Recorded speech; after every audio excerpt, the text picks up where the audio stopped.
And good evening and welcome to episode 37 of Endless Banter. We are calling this episode the Black Friday Special. What a great dream, what a my people. There's my impression.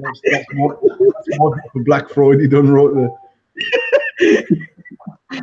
So to let you know, tonight Paul is going to be in Jamaica for 2 hours. That's our special. So we're all good. We are joined tonight by the big man himself, Mr. PH. Good evening, sir. Good evening. We are joined by somebody who's becoming a regular on the show, Mr. Kevin Lester. Good evening, all.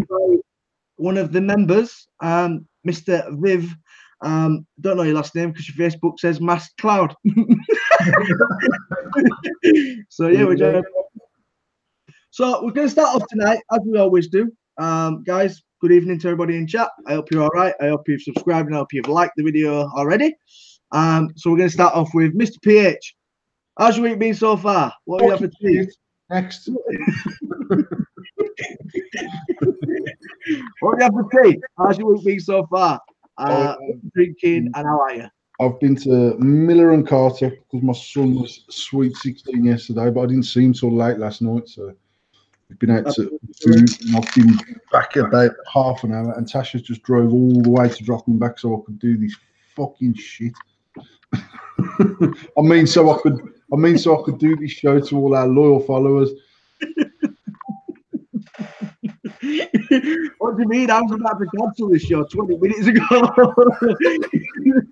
And Kevin knows this because he's seen me flustering around the computer. So yeah, we nearly did have a cancellation. It'd have been Kevin and Viv just sat there chatting, and me calling me doing whatever else. So as you say your week's been shit.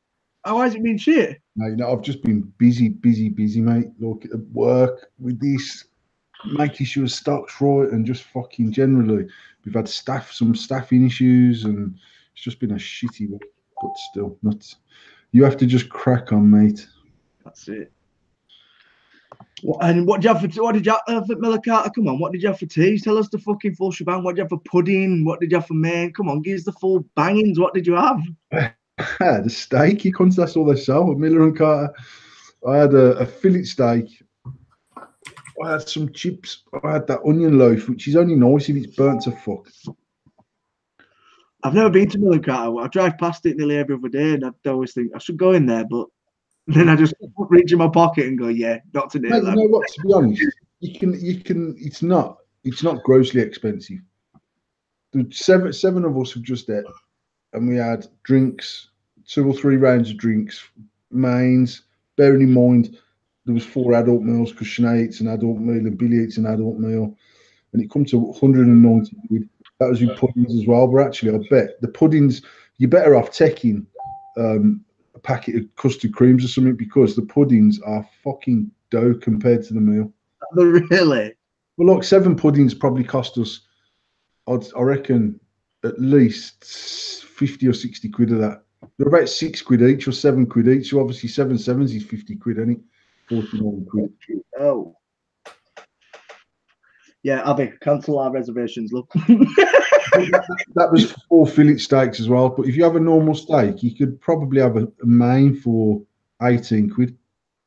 That ain't too bad. But if I'm going to go to Miller Carter... No, two of you, 36 quid. Just ask for tap water. Jobs are good. Yeah, but if I'm going to Miller and Carter, I want a tomahawk. You've got to go all out. You've got to go all out. What are they, like 50 quid a steak or something, a tomahawk? Mate, I couldn't even eat that. I have an 8-ounce fillet, and I just said to you before we started, man, I got a bad pain. I bet too much. At least you enjoyed it, though. No, it was lovely. It was lovely. Well, I had a pot noodle. So yeah, I'm feeling quite hungry now. Thanks for letting me know. So we're gonna start with a new one tonight then. Viv, how's your week been? What are you vaping? And what you have for tea? Tea, I had toast. So nothing that interesting. Toast? Yeah, toast. Are you in prison? No, the kids had McDonald's, and I'd just rather eat toast than eat McDonald's, if truth be told. I'm vaping me salts on my billet box, and then just so I've got a mech on me, got my dirty with the Vapor Clouds RTA on it, just to make it a bit different. Yeah, that's about it. How's your week been? How's your week? Is he got a shit week like Paul? Have you had a good week? Are you excited? Standard week, if truth be told. Works. I'm in a few group chats with you, and I know for a fact you've had a shit week. Like I say, standard week, mate. It's always shit. What can I say? Running a company, I guess. Staff are fucking mugs. But yeah, standard. So I did cut you off before we started the show because I told you were stealing my content for tonight's show. You said you're on the billet box. Now you can discuss with the boys about the coil and the issues you've been having with the coils, because now we're in the time where we can do that. Right. So before we get on to that, I just want to let everybody know Kevin's got a billet box, Paul's got a billet box, Viv's got a billet box, I've got a cardboard box. I can't talk anything about this situation, so the boys are going to tell us a little bit about the billet boxes, the different bridges they're running, because I know for a fact there's so much out there for the billet boxes the boys are running. So if you might go through the question, what you were asking earlier, and we'll talk about that. Just to point out, mine is a clone for a start. I've dropped this way too much to have a real one. But I run the Aspire bridge in mine. I don't know whether you can see that. But my issue with this is I'm running the 0.07 coils, and it leaks like crazy. I've put various O-rings in there. I've tried to stuff the hole as best as I can. But every so often it does leak, and I'm just losing. Well, as you guys all know, Nick salts aren't the cheapest of things. I lose a lot of Nick salt in this. So yeah, if anyone's got any ideas of how to stop it leaking so much, that'd be great. Boy, a fucking proper one. No, I'm only joking. I know for a fact that these are probably one of the best clone products on the market. I know Kevin would agree with me on that. The quality of the clones are fucking banging. The tanks are 1-to-1. The bridges are 1-to-1. You can buy them with an authentic DNA chip in them. They are a quality product. You know what, mate? I don't know whether it's just, it could just be this. I don't know. I mean, I don't particularly like Aspire's 0.7 core, and I know it's definitely 0.7 and not 0.07. Like you said, but sorry, yeah, 0.7. So, I don't like their 0.7. I'm actually using a 1.8 at whatever. I'll show you my watts now. 13.5 watts. I don't know if you can get a wrap on that battery. Yeah. Get a wrap on that battery. It's all right. It's regulated, John.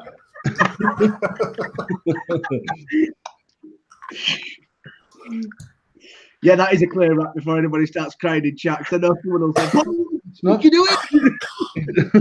No, it's a clear wrap on a VCT5A, actually. What's your thoughts on it, Kev? Do you think there's a reason why it would be leaking? I've heard a couple of rumours. I do use authentic and I do use clone as well. A couple of the borrow tanks, to what I've been told, have had leaking issues. You can get a spares kit for the borrow tank. What replaces that glass seal. A lot of people are finding that it was having issues with the air getting into it, what causes a coil to flood. Also, some of the bridges have got a small indent on the bottom ring, what I've been told, what obviously allows the juice through as well. Can you explain what a bridge is?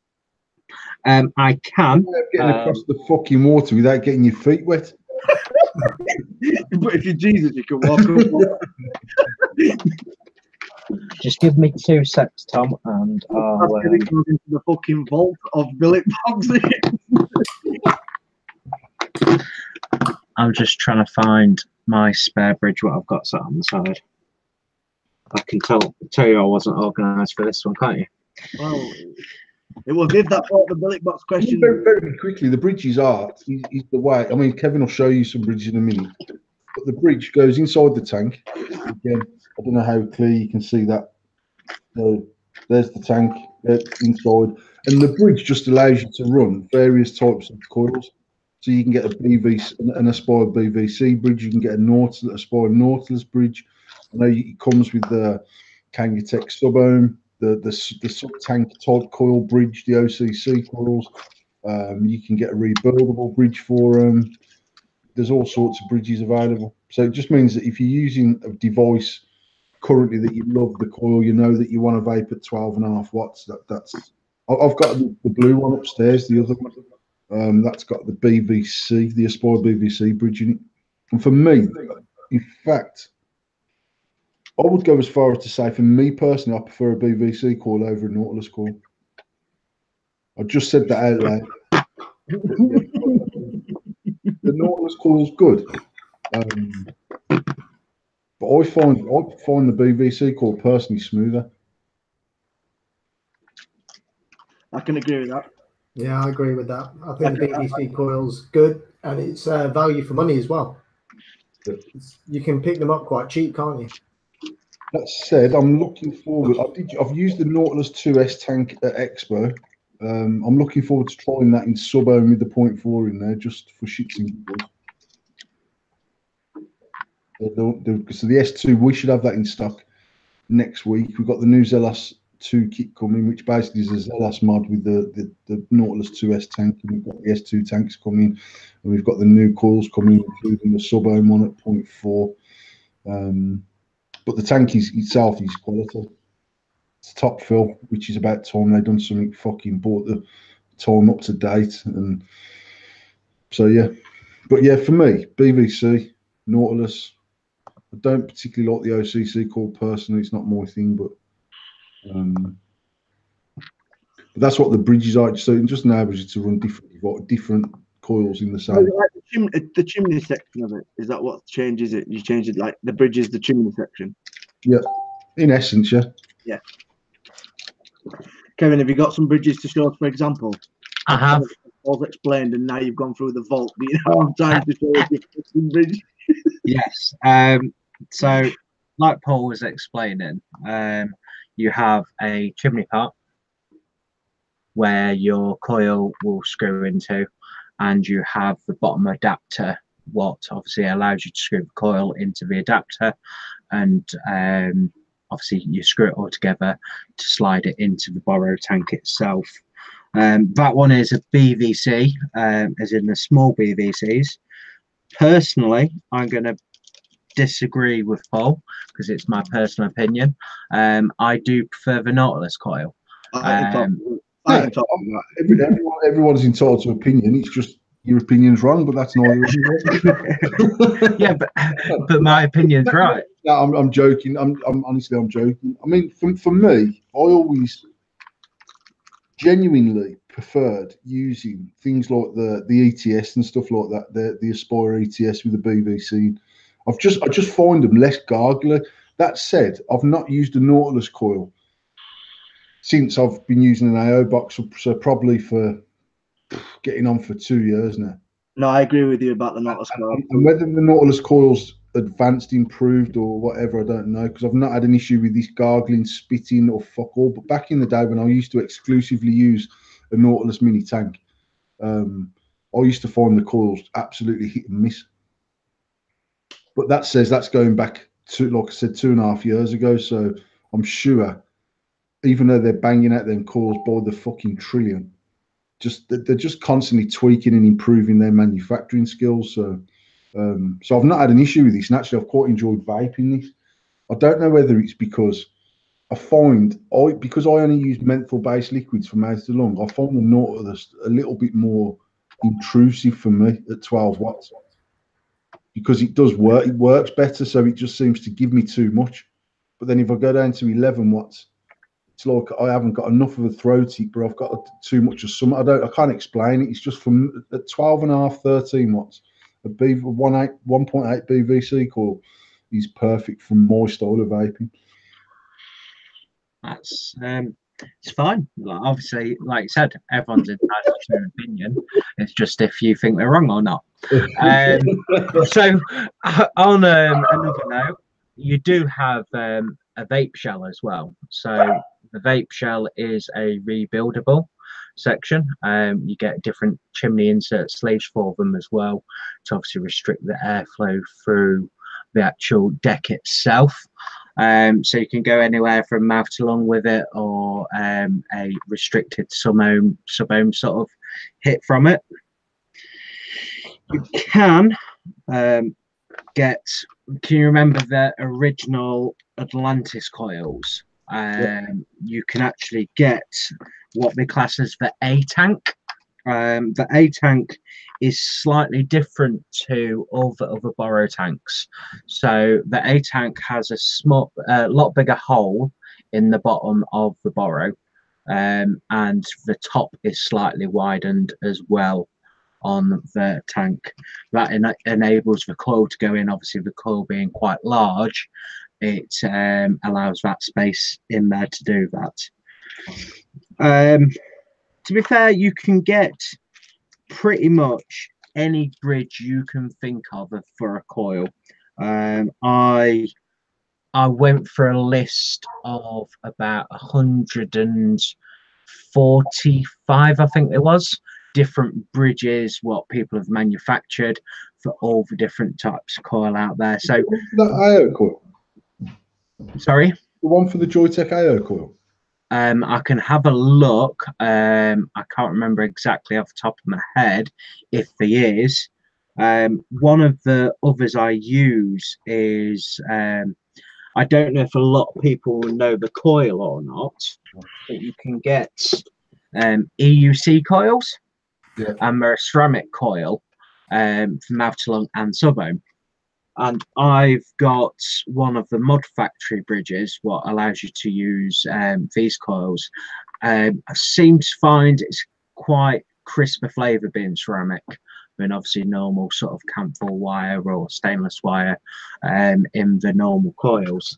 So I have got that one. I was doing a comparison between the same flavour in two separate billet boxes with two different coils, and I did find that the EUCs did give me a slightly crisper flavour than what the Nautilus coil did. The only problem with them, they seem to burn out a bit quicker than what the Nautilus was. I've just got a question, Kev. Yeah. You tapped into FBI? Is that what's in your ear? You fucking recording this guy? just looked and thought, we're not that fucking high production value. What the fuck is he? Who's talking to him in his ear? There's a pair of new earbuds what I came across. La-di-da. It makes it a lot easier because obviously when you're restricted to a wire with headphones, you're always concerned how far your cable is and everything else. So just a nice pair of Bluetooth earbuds. Fucking product review. We just wanted to know if you were tapped at Short answer, no. Product reviews. We just want to know if we're being listened to. So if we fucking say something, we're not going to get caught for it.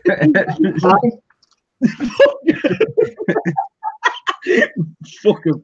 So, Kevin, after your big fucking fail, what have you had for tea? We know what you're vaping because you've just fucking told us for the last half an hour. And how's your week been? So I'm going to start with how my week's been. It has been a normal week for me. Pretty boring.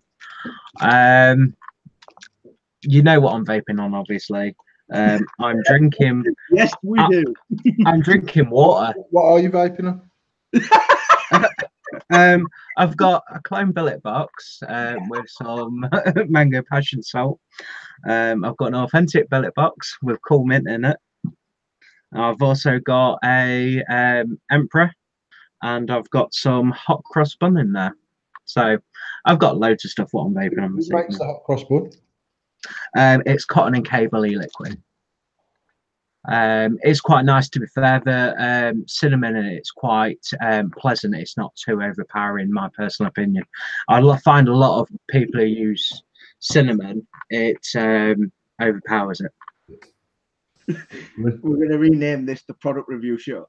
Yeah, to be fair, Kevin has been very diplomatic about not saying anything that we don't do, but I mean, I've never ever been on this show about like we can't mention other people's products. So I'm using in mine. I've got some donuts for my mech.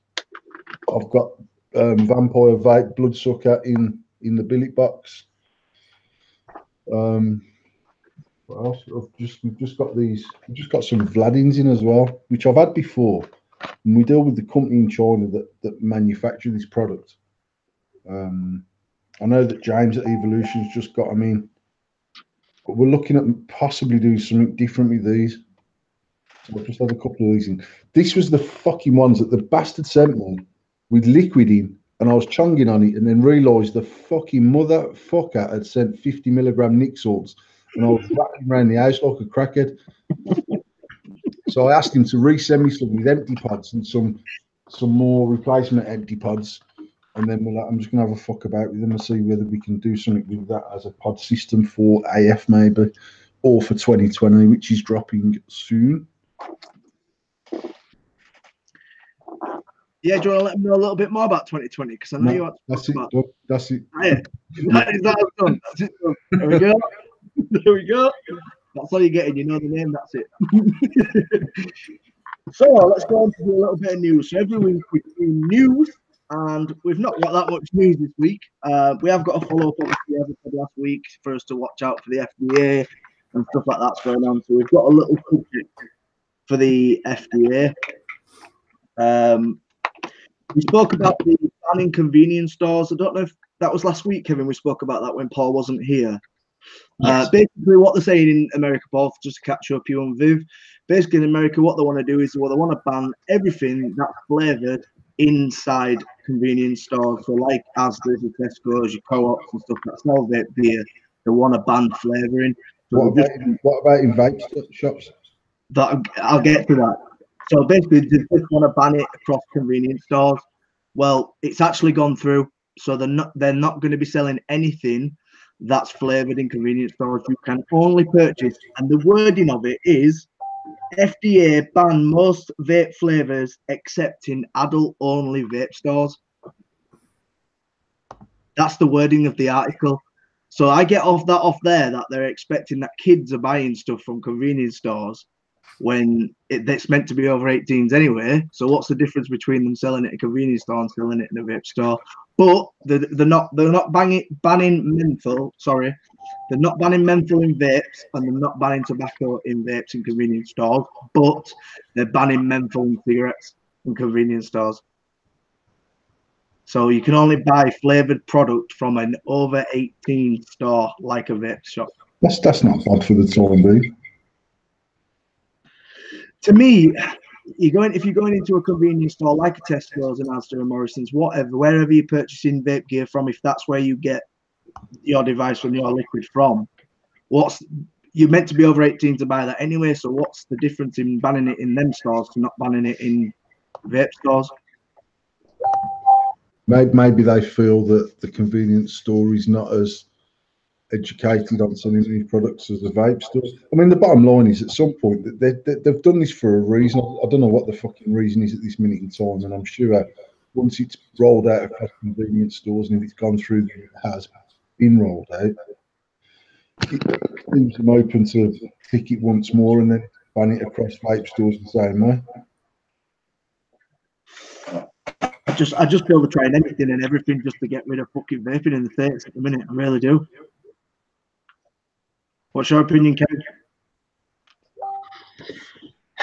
I don't like. I think I touched on last week. I don't think they're trying to get rid of vaping altogether. It's just trying to cut down the sales to obviously underage people. I think a lot of that should just come down to being more vigilant with asking for ID, that sort of basis. What about you, Viv? What's your opinion? Well, straight away, if you're going to have tobacco and menthol, which, let's be honest, you can buy tobacco as a cigarette and you can buy menthol cigarettes, isn't that pushing these convenient, let's say you go into a convenience store and they are naughty or relaxed or whatever word you want to use, and they're selling it to children, which, let's be honest, we all disagree with, aren't you kind of then giving the child a taste for menthol-based cigarettes or tobacco? At least with the fruity flavors, you're still keeping them away from fags. It's kind of, to me, it kind of like is drawing people back into cigarettes almost. Oh, I can't get Hubba Bubba or whatever flavor I vape on, so let's just buy a packet of fags instead, because I don't like the tobacco flavored one that they do. I don't like the menthol flavored one that they do. Because a lot of people won't bother going out to a vape store if they can go to their local Tesco.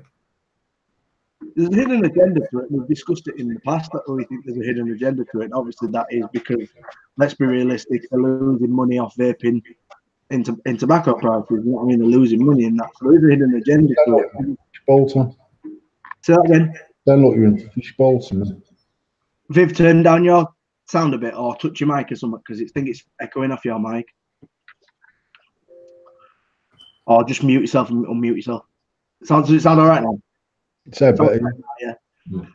No, just we obviously said we know there's a hidden agenda behind it. Obviously, they're losing money in cigarettes and stuff like that. And I agree to a certain extent that obviously you're sort of pushing people more towards back to cigarettes because you can't get what you want flavor wise. But it's all the cool thing in it. Kids are really only vaping because it's cool. It's the cool thing in, and it's more cool than smoking. You know, it's a bit of a, I don't know what the FDA is doing, but the FDA are doing a lot of things to sort of change shit in America, and there's so much. Some cunt at the FDA is taking some serious money off someone. That's not the opinion of Endless Mods UK or Endless Banter. That's just my personal opinion. But I don't understand how they can sell tobacco cigarettes full stop and ban flavored e-liquid. Does not make any sense to me whatsoever. The four people that they're currently working with the FDA to basically put a stranglehold on kids vaping are the top 4 companies who make e-cigarettes, which are the top 4 flight fucking tobacco companies. Yep. So once again, there is a hidden agenda there because the people they're actually working with to put these rulings into place to stop kids vaping are also supplying kids with tobacco, not just fucking e-liquid. So there's definitely something there. You've got Marlboro, which is obviously Philip Morris on there. I think Philip Morris owns 2 of the biggest tobacco companies in the States. You've got Juul on there, which is currently now owned by, I don't know, they're owned by a big tobacco company, but they wasn't at first, but they are now. And then there's another one, I think it's American whatever tobacco. So you got the 4 people that are on board with the FDA giving them fucking rulings, as we've discussed before about the UK people turning around and going, this is the standard you need to abide by, knocking everybody off the pedestal and saying, see you later, you can't combine with us, off you go. And this is definitely a reason why the FDA are doing it. They're doing it for an agenda. They're not doing it to say, let's stop kids vaping, because if kids ain't vaping, they're smoking. Mate, I said it 2 weeks ago. There's probably a bigger epidemic in America with people under the age of 16 using Class A drugs than there is fucking vaping. Obese kids in America, that's probably a bigger fucking epidemic about that. Better know they can't get a donut fucking vape. Can't get no Christmas. I swear, I picked Billy up early and we were driving back over to the house. And he's on about whether he should leave school next year or whether he should do an apprenticeship or go to college. And I'm saying to him, try and just have a little bit of direction about what you want to do. So if you are doing an apprenticeship, don't just do anything to earn a wage. Do something that you can use to advance you forward or whatever. And then he was he's adamant he wants to work for himself and do something on his own. And he's saying to me, you should have a look at doing things that other people aren't doing. And for a 16-year-old kid, he's sort of quite switched on about what he should be looking at. But then he's saying to me, he was on about just opening just a sweet shop. And he said, actually, you go into a newsagent and there's chocolate bars and whatever. He said, but a proper sweet shop where You can buy quarters of sweets and American sweets and normal sweets and chocolate and crisps and cans of pop, and because kids go into school in the morning, load themselves up with shit, and then because their school is on such a drive to keep this health thing going, they've banned they don't sell anything else in the school now apart from bottled water. They've got water fountains all around the school.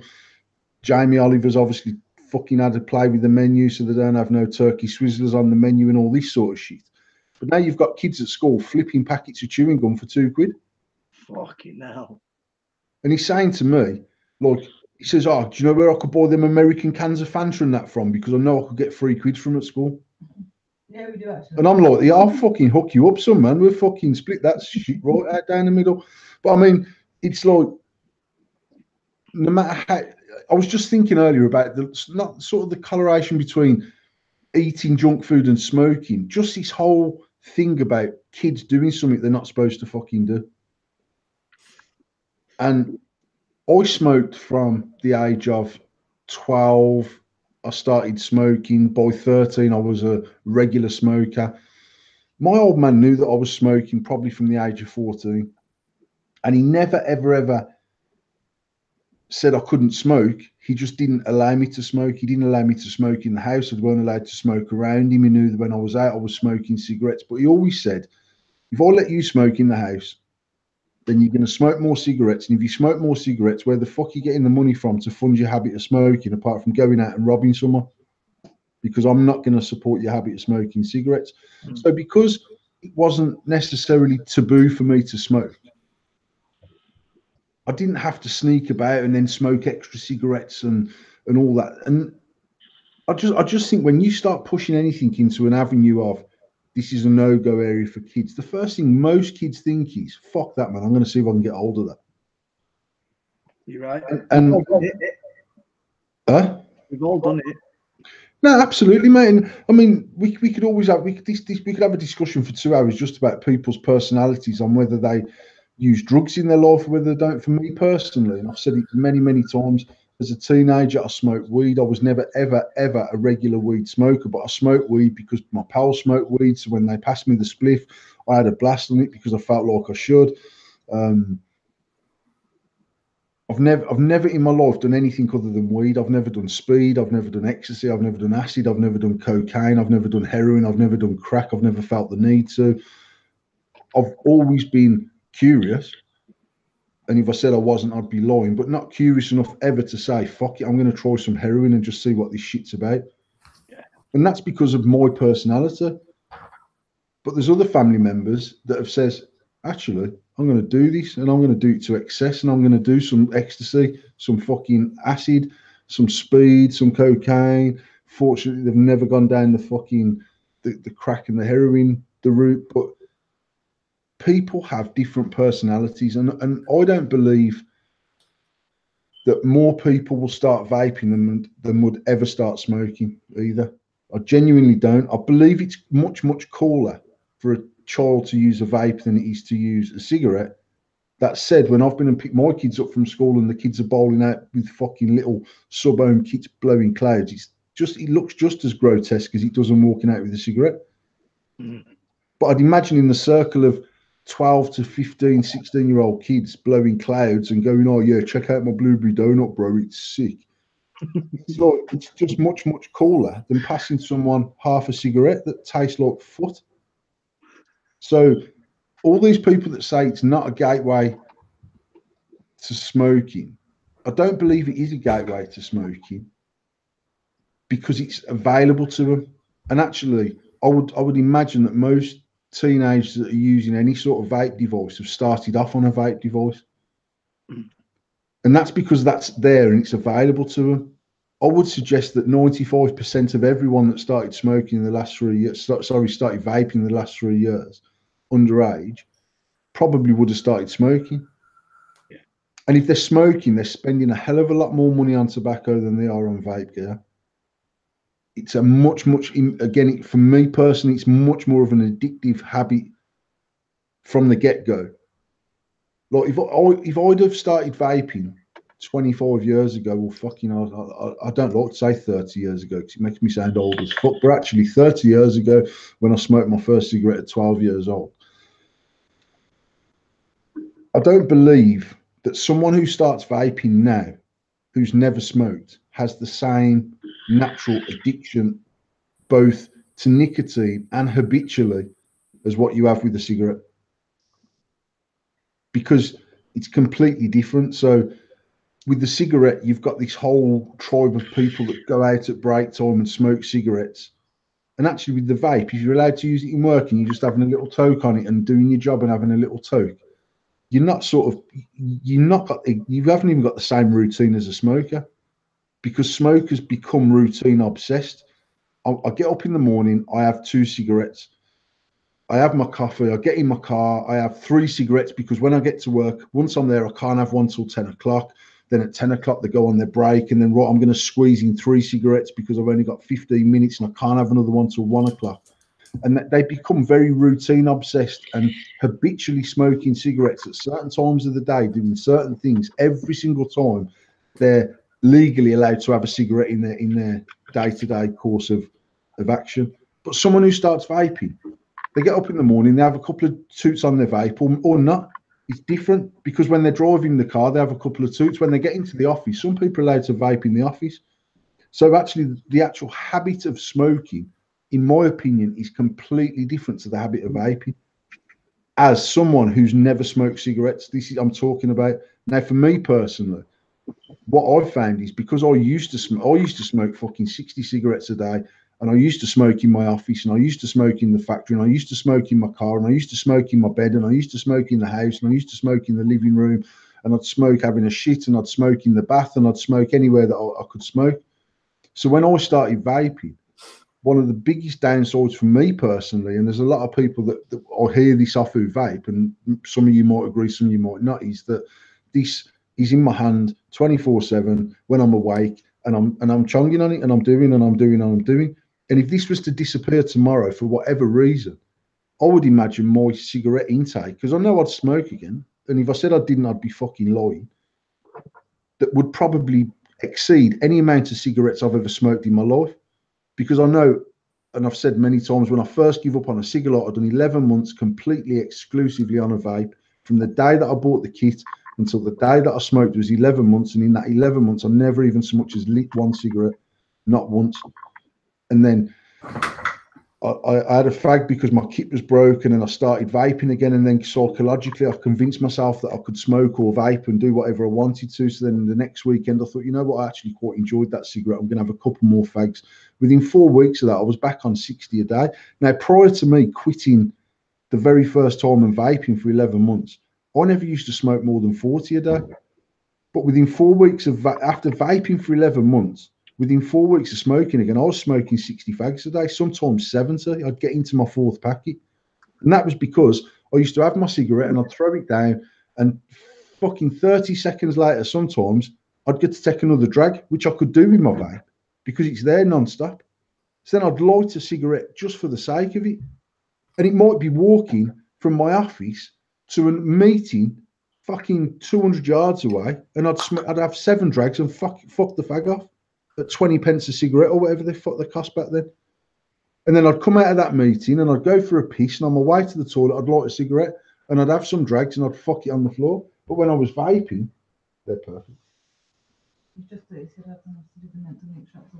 Yeah. I need to put them on. When I was vaping, I was in the meeting having a few drags, and then I walked to my car and I have a few drags, and it was just there all the time. But when I started smoking again after that, my cigarette consumption was massive by comparison, probably 35-40% increase in my daily intake of cigarettes, because the habit of vaping changed my style of smoking. And I think that's the case for lots and lots of people that vape mouth to lung. Do you not think it's just a routine though, Paul? Like we're saying, obviously it's not a gateway. For like kids, we're saying it's not a gateway to cigarettes. But would you say it's a gateway to an addiction? Absolutely. I think anyone that does that would do it regardless of whether it's vaping, whether it's cigarettes, or whether it's smack. I think you've got them personalities, in my opinion, because at the end of the day, Tom, again, I don't know about you guys, but I know people that vaped when I was a kid. Sorry, smoked when I was a kid. Who smoked, who fucking suffered at one whole cigarette, coughing and spluttering and choking, and threw it on the floor and says, "What the fuck? That's not for me." And they never touched them again. This daft cunt here, I spent 3 or 4 weeks persevering with this horrible cigarette. So I started to enjoy it. And actually, then I enjoyed my cigarettes. But I can tell you now, categorically, that, and I said on the show last week, sometimes I might have 2 cigarettes in a day. I might have none. Some days I might have 6. I might have none for 2 weeks. And that's been for the last 18 months or so. But I can say with my hand on my heart, I enjoy them cigarettes because I'm not smoking 60 cigarettes a day. And I've never been that ex-smoker that coughs and splutters around people and says, "Oh my God, don't fucking smoke around me." It's never bothered me. And for the 11 months that I vaped when I first started 8 years ago, Tasha used to sit in the car next to me smoking a fag, and it didn't bother me. And actually, what was mad was from the day that I stopped smoking and started vaping, I actually couldn't smell cigarettes. It was really weird. And yet, whenever I'd give up and I don't know whether that's something to do with the way that vaping affects maybe your nasal system because it's got some vape in it. I don't know.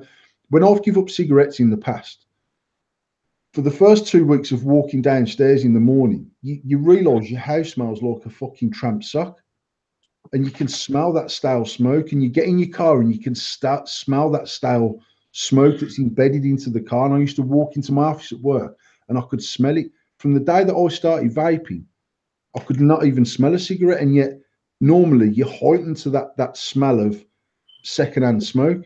Tash could be sat in the car next to me smoking with the windows up, and I would literally never, once in a blue moon, I would get that smell of a cigarette, like literally once. Probably, I bet I had it 4 times in that 11 months where I was like, fucking hell, I can actually smell.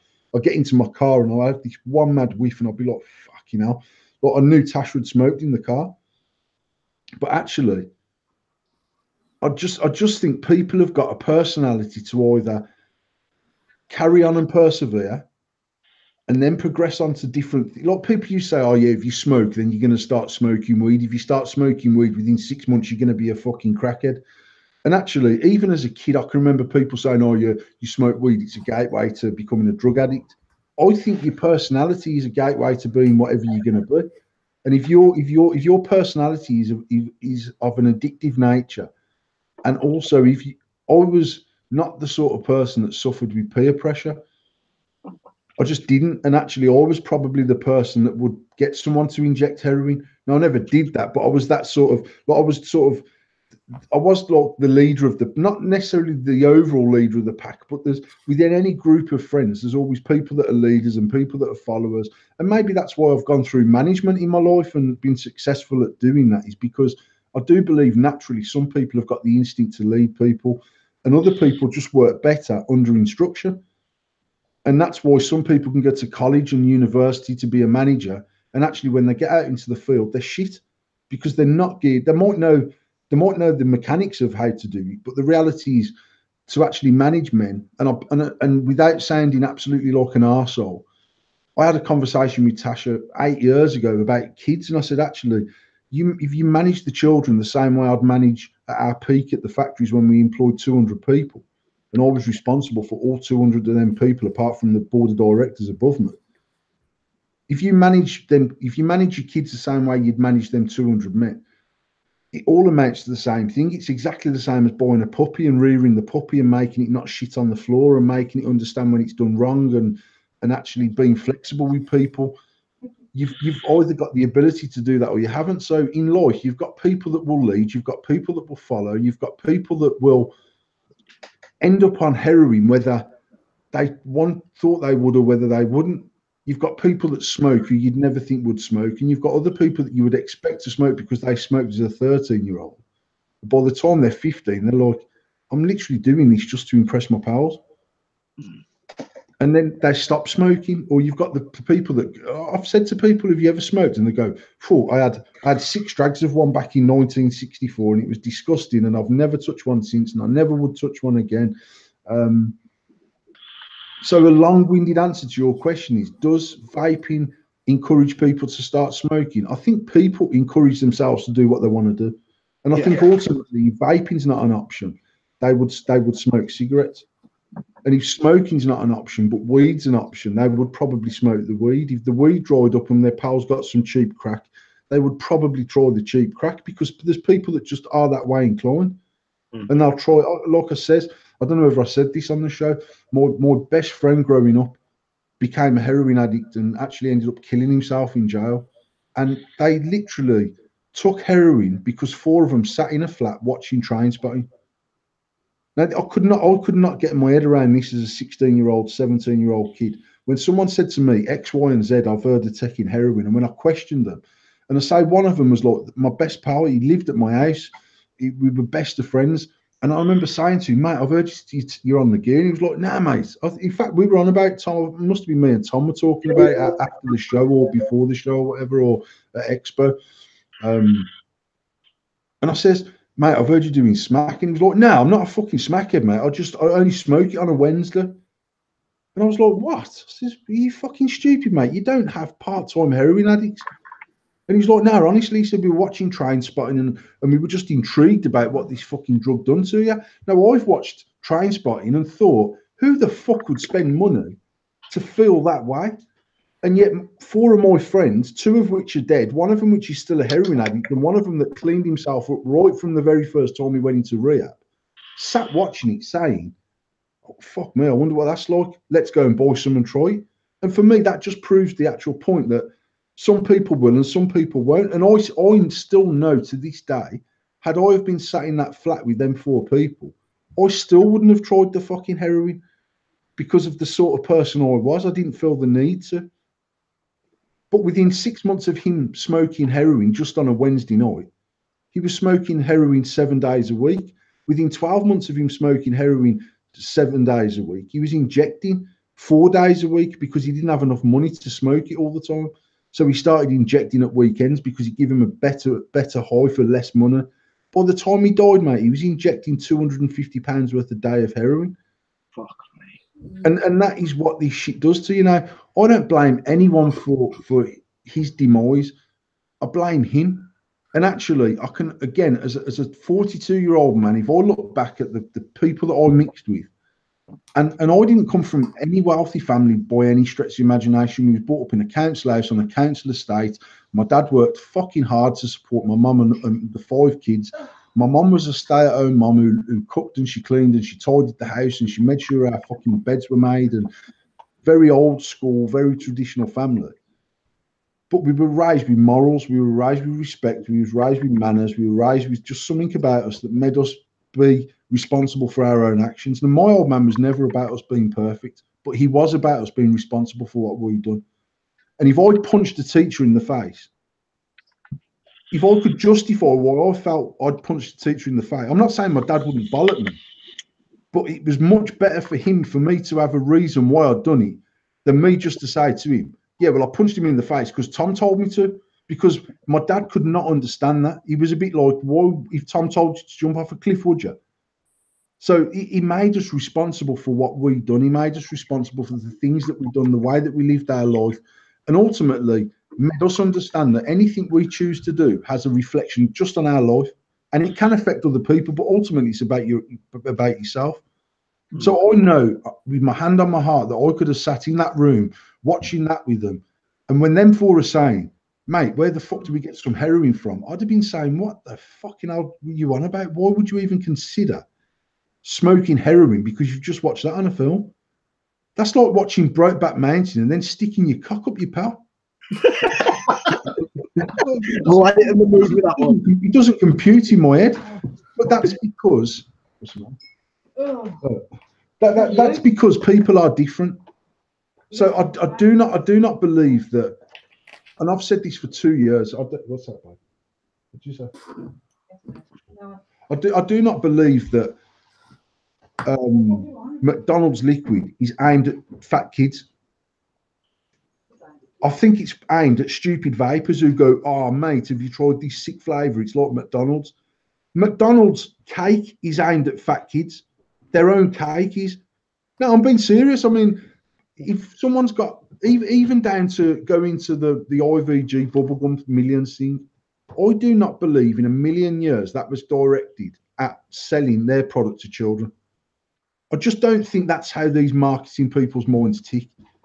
Genuinely, I think it's aimed at the market for social media, for Instagram, for Snapchat, for Facebook, for hand checks, for that. And most of the people in, you know yourself, most of these groups now have got quite strict rules on under 18s in the group. And actually, I'm in the Two Girls One Vape chat, although I'm not admin on that group, I'm in their chat. And earlier on, they're requesting driving licenses off people because they went through his profile and he's got a car. So they said, well, you don't look 18 to us to show us your driving license. Now, for me, there's other people in the chat going, fucking hell, man, what are you going to ask for next to mum's DNA? But I think it's good that these groups are doing this. But I do not believe for a minute that, or I wouldn't say no liquid companies, because again, if I'm being completely honest, I think America more than anywhere would target shit to kids knowing that there's such a massive market out there. But I honestly don't believe even the nerds, the fucking, there's so many, look, Ace of Vape's done the lollipop range, a rocket ice lolly, a twister ice lolly. I can't remember anyone ever saying, oh my fucking God, Ace of Vapes have just dropped an ice lolly range directed at children. You tell me how vaping on a fucking, an apple cinnamon tart with a McDonald's sign on is any more aimed at kids than a fucking twister ice lolly. And it's not. Truth. So, I mean, and I've said this right from the start, I genuinely don't believe that shit is marketed towards children. It's certainly not in the UK. I don't believe that for a minute. Maybe in America, maybe it is different. Maybe the gateway into this is much lax, much more lax than it is in the UK. Because I believe that generally most vendors in the UK are quite responsible the way that they run their businesses. And I say most because I know some of them are fucking arseholes and they'll sell to any Tom, Dick or Harry to get a sale in. But I would say most of them are responsible. Most of them are, we have this whole, if you don't look 21 thing in our shop, you need to, if you don't look 18, you need to, or I can't remember what it is. If you look under 25, you've got to, whatever that is. We do that in our shop. We have people coming in, getting refused to be sold, who goes, I'll be back in 2 minutes, mate, my order.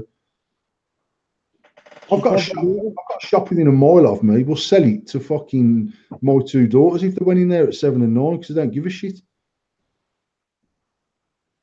It's a responsibility that you're meant to have as a moral as anything else. Yeah, mate. I just think if you're a shop owner and you know that your staff are selling to minors, you've got a real issue with the way that your business is running. Because I was confident enough, and Tasha was confident enough to make a stand with our staff and say, if you actively sell to anyone under the age of 18 and you're aware of it, we will sack you. And if there's any fines that come in because of that, they will be passed on to you. We got them to sign for this and say that if they don't look 21, they've got to prove they're 18. On that basis, then there's no ambiguity about, well, I thought they were 18. Do they look 21? Yes or no?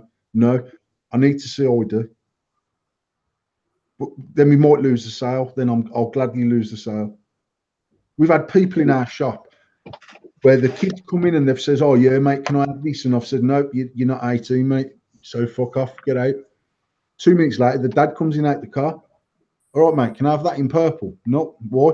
Well, you're buying it for your son who's just been in fucking 30 seconds ago. No, but it's for me. Well, go buy somewhere else. Now, then people probably won't ever come back to us because they're like, fuck you, you cunt. I'd rather lose that sale. I'm not that desperate in the shop that we need to sell it to kids. Because then kids go to school and go, yeah, mate, get yourself to shady vaping. I'll hook you up for some fucking modern liquid. Before you know where I am, I've got fucking trading standards all over me. And I don't want that. And I didn't need that sale to be able to fucking afford to pay my bills. So maybe I was fortunate enough that we was in a position where we could turn that business away. But I know there's shops around me that boom on the fact that they're on a school route. And I know that all the kids in that area are vaping that liquid, and that liquid's only available from that shop. And that's not my thing. But I still believe that them kids would still be fucking cadging fags off some cunt if they weren't vaping. 100%. I'll be getting a vape from there. That's exactly what they do. But people have morals. People run by the morals, and people learn, and kids will learn by the mistakes and whatnot. So we've all done bad things, but as you say, kids will do what they do. If you tell them no, they'll just do it fucking anyway. So we've got some more things to go over. So that was hashtag Paul's wisdom. I like that section. Hashtag Paul's wisdom. So if you're a cunt, you're just a cunt. That's ultimately, you know what? The statement is you are what you are, and you will do what you will do. And even the people that, like, you've always got them parents that go, "Oh, our Bobby was a lovely lad. He would never have ended up in jail if it weren't for fucking that cunt down the road." Now, the reality is Bobby ended up in jail because he's a prick. Because he's told the other kid to fuck off and do whatever he's doing himself. So on that basis, you are what you are. You will do what you will do. At the end of that, you just have to be responsible for your actions, because it's only you that can make it change one way or the other. There's very few people that are physically forced into doing things that they don't want to do. Everyone else makes a conscious decision. Even if they're going into it a little bit apprehensive, they've made a decision to do what they're doing, whether that be smoking cigarettes at 14 or raping a woman in the park at fucking 25. There's a conscious decision there to do what you're doing. You know whether it's right, you know whether it's wrong. And most people will take the chance, whether it's speeding on a road or doing 45 in a 30, whatever it is. You're making conscious decisions every single hour or every single day of your life. You've got to stand by that. You've got to have the courage of your convictions, and that's it. That's life. He mentioned the thing about the park, and Kevin's head popped up, but I wasn't going to mention it, but he did.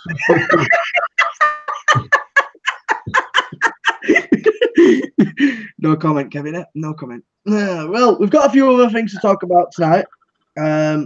I only knew about this situation because I saw Paul's comment on it. It's going totally off track here. But we lost well, we can't say we lost, but a vendor shut down, has released a statement saying they shut down Eden Mods. I know Paul knows the guys that run Eden Mods closely, good friends with them. And they've made a statement today, say they're shutting up shop. They're a UK manufactured company. What's your opinions? We'll start with you, Paul, because obviously you know them and you've had some of their products, and obviously they're a UK manufactured company. What is your thoughts on why they've shut down, and is it going to have an implement on other? I can't say why they've shut down, because I know that Andy's wife is desperately ill with cancer, and he said in his statement today that obviously he's had a huge amount of his personal time diverted to that situation. So I don't know. I think the thing for me, as someone who's manufacturing China, is that we got slated heavily for doing what we done at the start. And in the last 3.5 years, many people have followed suit and done what we've done. And I think I'm all for UK manufacturing. Absolutely, I am. And I've got friends that do exactly that. I went to them when I first started this whole project and said, can we do this in the UK? I'd love it to be UK made. And I've said many times, yes, we probably could have produced a semi-affordable mod. So we could have probably done a mod for about the £130 mark at a time where AVs were selling for fucking 200 plus. So it still was very competitive to that market. But the reality now is that we would probably be paying or selling for around £140. And although there's still a market for that type of user, there's not a mass market for it. Mm. And one of the biggest issues that I found with UK manufacturing was that actually my MOQs had to be higher than China in some instances, because they just would not.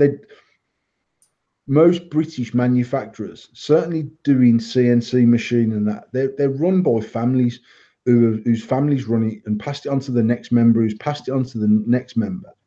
And on that basis, there's no real, there might be new blood as far as generation blood coming into it, but they're trained by the same people with the same mindset that's been in that business since fucking 1935 or 1940 or 1950. And they get this. And actually, for me to sit down with, at the time, 3 different UK manufacturers to say, look, this is what I want to do. This is what I want to achieve. Price point is an absolute must for me, because I believe we can get straight into this market pretty quick by having something that's more affordable than what's out there. They just weren't interested.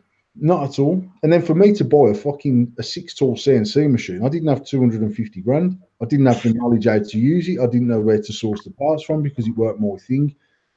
And yet we done everything we did and everything we do and everything we achieved in the last 3.5 years was done via me talking to a Chinese person who only speaks Chinese on Facebook Messenger. Mm. And that's how we done it. We've had one video call that happened by accident, and it was the most awkward video call you could ever imagine in your life. Because I was going really patronising, hello, hello, hello. And this cunt's going, and I was like, can you understand me? Talking to the cunt like he was deaf. Can you understand me? And he's going, oh, no. Pa, that's all I can understand. Pa. And I was like, fuck. And I just ended up hanging up the phone. But it's mad to think that. And the other thing, Tom, is these people don't fucking vape. Yeah. They vape, they don't understand the products. And that's why when you look at some of the clone stuff that was coming out of China 5 and 6 years ago, it was fucking horrendous. And it was horrendous because no cunt in that factory knew what this fucking thing was for. Yeah. They didn't know how to use it. They didn't know how it worked. They just thought they'd made it the same as the one that they've copied. Now, what I've found over the last I've worked with that company now for getting on for 5 years. For 3.5 years, they've been producing endless stuff for me. But actually, their understanding of the product's grown massively. So even when I send them a design over, we've got to the point where they'll send me back and say, hello, Paul, you're fucking very stupid, man. If you do this one not work properly. And I'm like, yeah, actually, you're fucking right. I haven't even thought about that.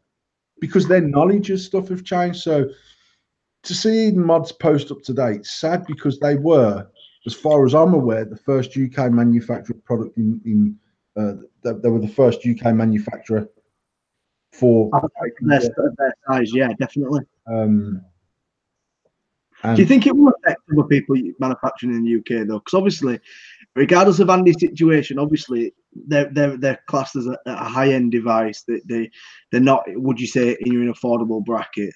No, I think where I was going with the whole China story was that sometimes you have to adapt. You've got to adapt to the market. Yeah. Unless you've got an absolute niche market of people that make your business model sustainable, it's not sustainable. Simple as that. That's just basic economics. And as much as you might want to have your brand up in the sky. You can have the cheapest brand in the world up in the sky if it's marketed properly. And if your back infrastructure to that business is right, it doesn't matter what you're selling them for what price. People will buy based on you. They'll buy based on the quality of your product. They'll buy based on how usable your product is. And more importantly, they'll buy based on how you support them using your product. Mm. And you can have the most high-end product in the world. If you haven't got enough people to sustain the purchases that it takes to run that business, your business is fucked. Now, we were the flip side of that. We were in a position when we first started that for really 2 years, we never quibbled with any cunt about anything. You fucking message me, and I don't care whether you bought it from me, from another shop or whatever. You message me and tell me your mod's fucked. We sort it out. The reason why I stopped doing that is because when I'm using my own products and I've used them fairly exclusively for at least the last 18 months, and I'm not easy on my shit, man. I don't look after my shit. I don't clean it, but actually I use it properly. And when I've got the same person telling me 6 decks have threaded, you get to the point where I'm saying, listen, mate, this ain't a deck problem. This is a you problem. Because I've had the decks. I know Kevin's had one that was leaking. I've had a few myself that have leaked. And if someone messaged me and say, all right, mate, I've got a leaky deck. And the same with Kevin. I could strip a deck down, send him out a fucking an insulation kit and say, yeah, I just says, mate, I'll just send you another deck. It's not even worth more time. Yeah. If I'm manufacturing £160 RTAs and Kevin messaged me and says my deck's leaking, I'm not going to say to him, not a problem, mate. There's one in the post. Don't stress about it. Send it back to me. Yeah. Or the Kevin's got a cost, or I've got a cost because I've got to pay for that to come back, or Kevin's got to pay. Then I've got to fuck about it and fix it. Then I've got to send it back. Actually, as it stands for me at the moment, you know what? Not a problem, mate. Inbox Tommy your address. And Tom, we've had many conversations in your nearly 2 years to say, you know what, mate, just replace it. It's not even worth it. Yeah. And even when we had an issue, what was perceived an issue with stacks on the alley dirties, I've never, ever, ever, ever in 2 years had an alley and a thread go on me. Ever. And the only one that's ever gone is when some cunt drop my mod. Yeah, the standard. Exactly what happened to our returns is what happened to that mod. That is that I can't then go to. I'd never message China and say, listen, mate, I've just dropped a 26,650 stat mod out of my hand and it's fucked. What I actually said, it's my fault. And I mean, I got dirty mods in my hand, and I'm not the strongest cunt in the world, but I'm not a fucking idiot. And I could not get one to thread. I could not get one to override the thread. Genuinely, I couldn't get it to happen. So for people to go, yeah, I wouldn't buy an alley dirty, mate. The fucking threads are shit. Buy an alley dirty, but treat it like you treat your iPhone. If you drop your iPhone and the screen breaks, you don't all of a sudden everyone start going, fuck me, Apple's products are shit. All your pals say, you're a clumsy cunt, mate, you shouldn't have dropped your fucking phone. But it seems that with vaping gear, for whatever reason, no matter what the consumer does to it, it ultimately reflects on the manufacturer. There's not that truth, is there? That's what annoys me. It's not the truth of I dropped the fucking mod, it's my fault. I added it. Mate, anyone that's ever messaged me and says, Paul, I don't even know what to do, mate. I've just dropped my mod and it's fucked. Actually, I'll spend more time with them to sort it out than someone who messaged me going, I bought this product off you only 3 months ago and I always treat it with kid gloves and it's just fell apart on me. And I'm just a bit like, mate, you're a prick. And actually, the fact that you can't come to me and be honest, I ain't got the time of day to work with you. And if that means that you don't buy my product anymore, don't buy it. If that means that in some Facebook groups we're demonised as selling shit, knock yourself out. I've sold enough product over the last 3.5 years to know that what we do is good value for money. Yes, we get it wrong sometimes. Yes, we've had faulty threads. Yes, we've had faulty mods. Yes, we've had faulty switches. If I said we didn't, I'd be a fucking liar. But I've bought fucking £600 mods and had a faulty switch. And still fucking sorted the shit out myself because I can't be asked to fucking message them and send it back to America and wait for a fucking return and fuck about it. I've sorted it myself. I'm not suggesting because I do that everyone should do it. But we had an issue with only this weekend gone. We had a chap and I'd seen him saying, I'm buying my first authentic mod and it's going to be endless. Now, for me, that's a massive thing. So even now, after all this time of selling lots and lots of products, it's still nice to think that someone's starting the journey off on our gear.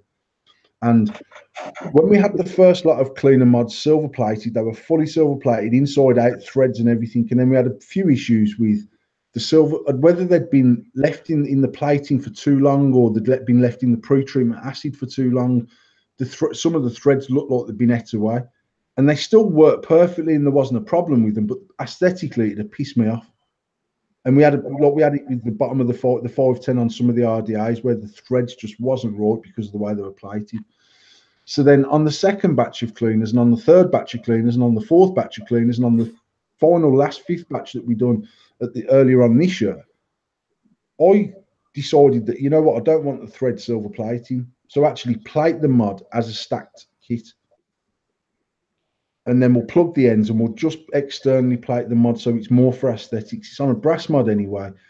Now, they wound them together, they plated them, they unwound them. Now, obviously, at that point, they're supposed to polish the fucking thread.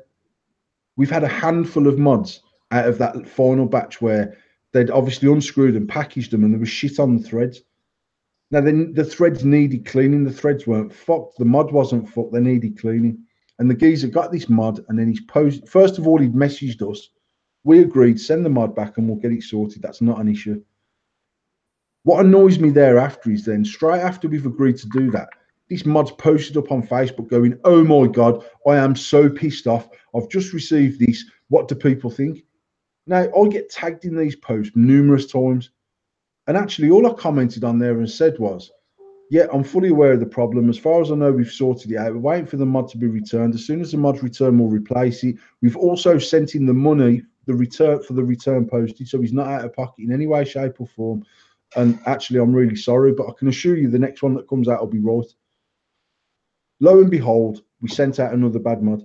Now that's cuntish on our behalf, and I've got nowhere to go with this. I've got nowhere to go other than to say to this bloke, I'm embarrassed that we've done it twice. I've dealt with the member of staff involved with sending this out and not checking it. I will refund you to return that mod to me for the postage. Then I will fully refund you for your original purchase And once we get the mod back, I will send you out another mod free of charge anyway, the whole set. So that fuck up's cost me retail 130 quid plus 2 lots of postage, £140. I've not made nothing out of it. And I've done that because it's important to me for people to know that I'm not just churning shit out and we're not just expecting anyone to put up with anything. And regardless of what you're paying for our product, I expect it to be right when it comes to your door. And I've seen Benny from Scoundrel selling fucking £350 Scoundrels with the shittest fucking finish on you've ever seen in your life, and then trying to justify why it's that way. And American people going, hey, dude, it's totally fine. And I'm like, it fucking isn't, you cunt. You've just paid $350 for it, and I've ordered one of these fucking mods. And I messaged Benny direct, and I used to speak to Benny quite a lot, but I messaged Benny and said, bro, listen, I don't care what these mad fucking Yanks are saying. If my mod's like that, I'm firing the fucking thing back to you and I want my dough back. Now, because Benny's got so many people saying, hey, obviously these ones are unique. I'm like, they're not. You fucking AV have fucked your mind up selling blems for fucking twice the price. You mad fucking idiots, man. It's a fuck up. It's a fuck up. It's as simple as that. And then Benny's trying to justify it. And I'm sat watching this group fucking unfold of people saying it's totally fine. And I've got some cunt tearing me a new arsehole for a £60 mod, saying that he weren't fucking shiny on the outside when he got it. And I'm like, you just need to polish your mod, mate. It's not a problem. Everything's clean on there. The amount of machining oil on our product from brand new is limited because we had them all machine polished in China. Therefore, most of the residue's gone. Yes, there'll be small amounts on there, but clean the fucking thing. And you don't have to clean ours as much as you have to clean lots of other people's. And yet some other fucker can sell a mod for 350 quid, and he's got the audience eating out the palm of his hand going, hey, dude, this fuck up's totally fine. We accept that, man. I'm sure they were about 500. Huh? I'm sure they were about fucking 500. Well, whatever they were, mate, they were a lot expensive. I don't understand how this works. But that says, I always said to people, like, I used to see people commenting on endless threads saying, mate, what do you expect for 60 quid? Just fucking clean it or just do this. Or they'd say that the threads are crunchy. Now, as a statement, genuinely, we've never had an issue with crunchy threads on anything. So if someone's commenting saying my switch is crunchy, by the time I get tagged in this and I see it and I go there and I have a read of it, there's probably fucking 30% of the comments are trying to justify me to them by saying, mate, you've only paid 60 quid for it. Just get over it. What do you expect? I have to comment myself saying, listen, regardless of whether he's paid £60 or £6,000, our product don't come with crunchy threads. But if it's crunchy and you're not happy with it, send it back to me. And if it's faulty, we'll replace it. Not a problem. Because I've never sold our product as something cheap. I've sold our product as the best, most affordable, authentic stuff on the market. And I stand by that. And I've always stood by that. And in order to do that, I have to replace stuff that I don't believe is right. And I'll do that gladly. However, I'm not going to replace something that you've blatantly... I've had people message me and say, mate, my deck snapped. Just snapped on me. And I started saying to them, you know what, not a problem. Keep the deck. I'll send you one out. Now, whether this shit starts going in the background in circles going, bro, I never even had a question off Paul Harrison. He's just sent me a new deck out. That makes them then inbox me and go, all right, mate, I bought one of your decks at Expo and it's fucked. And I'd go, send me your address, mate. We'll get you one out. Not a problem. Now, when I'm using the product myself, and I'm pretty hard on my shit because I'm a fucking ham-fisted arsehole, and mine isn't breaking, you start to question, is there an issue with this product or is it people? I started saying to people, do us a favour, mate, send me a picture of the screwdriver that you're using to put your build in. Some of these cunts are using fucking carpenter's screwdrivers you'd screw a fucking door hinge on with. Now, and I started saying to them, listen, our kit comes with a screwdriver. That's all you need to use to put that build in. And if you're using anything bigger than that, you're putting way too... These are tiny fucking threads in a fucking copper post. It's going to fuck up. You're going to fuck it up. Simple as that. Oh, you expect me to use the little blue screwdriver? That's what it's in there for, you mad cunt. Don't put it in there for a joke. Put it in there so you don't over egg it.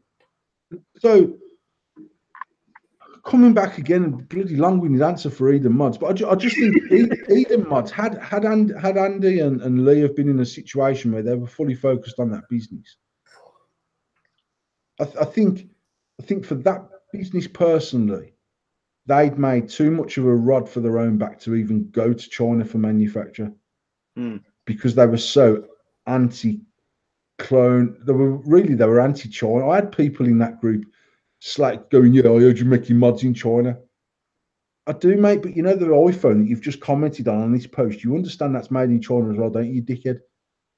But there's like this whole stigma about China, and certainly there was through when we done this, mate. You weren't even working for me, Tom, and I know there was all this like, even down to like people having a joke and a jibe about the logo, going, "Oh yeah, fucking it's like Virgin Cable or Endless Media and all this sort." Ultimately, it's a dig. It's a dig said in jest, which is basically saying as if Paul's making shit in China. And actually, when we done first year and we'd sold 9,000 mods in the UK, which for me was a massive, massive thing, we'd hit numbers that some of them American companies hadn't hit. And then when people started using the product and saying, actually, this isn't that bad for the money, and other people started using it, how many cunts jumped on the bandwagon and says, you know what, now I'm going to become a mech mod company. I'm going to start making mech mods in China. I'm going to do this. I'm going to do that. I'm going to do the other. Jake Addison from Addison Innovations, AOV, messaged me, don't even know how long ago, maybe 18 months ago, maybe 2 years ago. I'd never spoke to the geezer in my life before. I'd seen, I might be talking out of turn here, but certainly groups that he and people that he mixed with, there was often jibes around Endless as a product and what it was and what it stood for and everything else. And me and Jake had never had any conversation at all. And I get a video call or a message off him, and I actually video called him because I was driving. And we had a really, really healthy 2-hour conversation about mods, about China, about manufacturing. And Jake says to me on the phone call that day, mate, I'm not even going to lie to you. I said to my brother, Paul Harrison's smashing this. If he can make him in China, we can. They done their first batch in China, and I remember, and me and Jake have become really, really good pals, and we spend a lot of time talking. And the geezer's funny, but he's clever, and we have really good. We either have mad conversation that if ever it got screenshotted, we'd probably get outed by fucking half of the community because it's like next level weird. And then we have the other side of the conversation is very intelligent conversation about product, about innovation, about design, about all sorts of things. But he messaged me after his first batch had sold out, and I think they'd done 100 mods in the Blood Axe. And he said to me, mate, I take my hat off to you. I cannot work with them motherfuckers in China. I can't do it. He said they're the hardest work ever.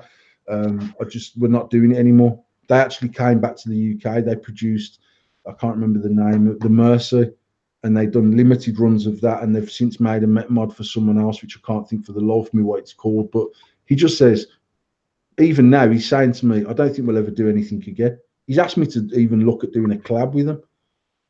And I'm happy to do that with whatever company. But it's not easy to work with them.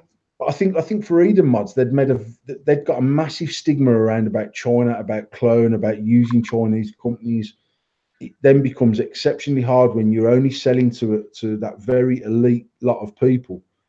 To then all of a sudden say, look, we are going out to China to manufacture certain parts of this product, even if other parts are made in the UK. It's like you can't grow your company. No, I mean, for me personally, I've got thick enough skin to make whatever decision I need to make. And if there's some people that I lose off the peripheral of what we do, then so be it. We lose them and we move forward, and hopefully we attract new people to the fucking party. I think with Eden Mods, they had a very small niche market. I've spent money. I've got a Snapdragon upstairs. I've bought the Trillion, I think it was called, which took the Aspire cores. I had a Rose V1, I had a Rose V2, and I persevered with both of them, and I couldn't get on with them. Very good for what they are, not very good for me personally, because I use menthol. I've never ever found a rebuildable build that works for me on mouth to lung. But I just think they chose to stay in a path of vaping that is exceptionally niche. Yeah, I feel like they had everything going for them, but as you said, they didn't allow themselves. I personally, if they would have gone to China, and as you said, they would have maybe people said, all right, whatever, we're not going to deal with you anymore. But for you to grow your company and to be able to manufacture it for cheaper and be able to sell it probably for cheaper as well, there's your growth. Not even necessarily China, but actually everything they'd done was around the circle that they mixed in. And actually, they were in a massive position 2 years ago, in my opinion. They could have been one of the leading UK manufacturers of mechanical mods and of cloud chasing style RDA for the high end market when people were paying fucking £300 and £400 for second-hand AVs. I know that they could have manufactured devices that would have retailed at £300 to £350 brand new, and they'd have smashed the UK market. Yeah, they're sold out. Yeah, but actually they mixed in the circles in certain groups that weren't about that life of cloud and fucking cloud chasing. Now, I'm quite happy to bend my way to the market, and actually, I believe as a business, whether that be at our retail end or the manufacturing, we try to cover all aspects of the market, whether that be cloud chasing, stack mods, 26650 mods, the 22mm, single coil, flavor RDA. We've done all sorts of things. Eden Mods was very much about what they'd done and not necessarily about the people. And it was about trying to find the people to fit their product, not make a product to fit the fucking audience. And if you're doing that, you can do that. You've got to charge a lot of money to make a successful business because you haven't got a huge, massive fucking all-out customer base. And it's like at the moment, probably Kevin, whoever can agree with this, the way that affordability in vaping now is probably number one key in any purchase. Anybody that's a consumer goes off the price, not necessarily the product. They go off the price point of it. Absolutely. Oh yeah, totally. It's all about affordability. Let's be honest. You know, we can say it's affordability. Like it depends on your pockets, but regardless of that, it's everybody does seem to want to go for something that's literally basically affordable to everybody rather than just, you know, these the big high end. You've got always got your high end boys. You'll always have your high end boys, but that sort of market is nowhere near what it used to be. Not at all. And for you to stick around in that market and not grow your company and change it up and, you know, bring out stuff for everyone, it's sort of like you are keeping yourself into that niche. And yeah, I think that's a big downfall. But I think, like I said, I can't make a direct statement about Eden Mods because I don't know how much Andy's personal issues have played a part in. He said today very open and honestly that his focus on the business has not been anything like what it should be, and given his personal circumstances, no one would expect it to be because ultimately his family and his wife take priority on anything that's happening in his life. I get that 100%. But I just think companies have to adapt, and not just in vaping, man. I'm talking companies generally worldwide in every walk of life.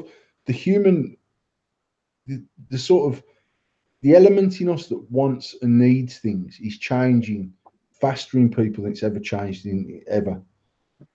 And if you think about how everything is driven by cost and by speed. So if you want something, for me personally, if I'm an impatient cunt, absolute impatient arsehole. So I will go online and I'll go to Amazon Prime now to see can I get what I want delivered within 2 hours. And if I can't, then I'm looking to see, is there a shop that sells it that's open till 10 o'clock tonight because I want to go and buy it now. And if I can't, can I be there to get it at 8 o'clock in the morning? And if I can't, how quickly can you post it to me so I get it tomorrow? And that is just me. And that's me personally how I am. But I know for every me, there's fucking hundreds of thousands of people with that same mentality of I need, I want, when can I get it? How quickly can I get it? For me personally, price is the initial thing. But if I wanted something now and I wanted it now and I can wait till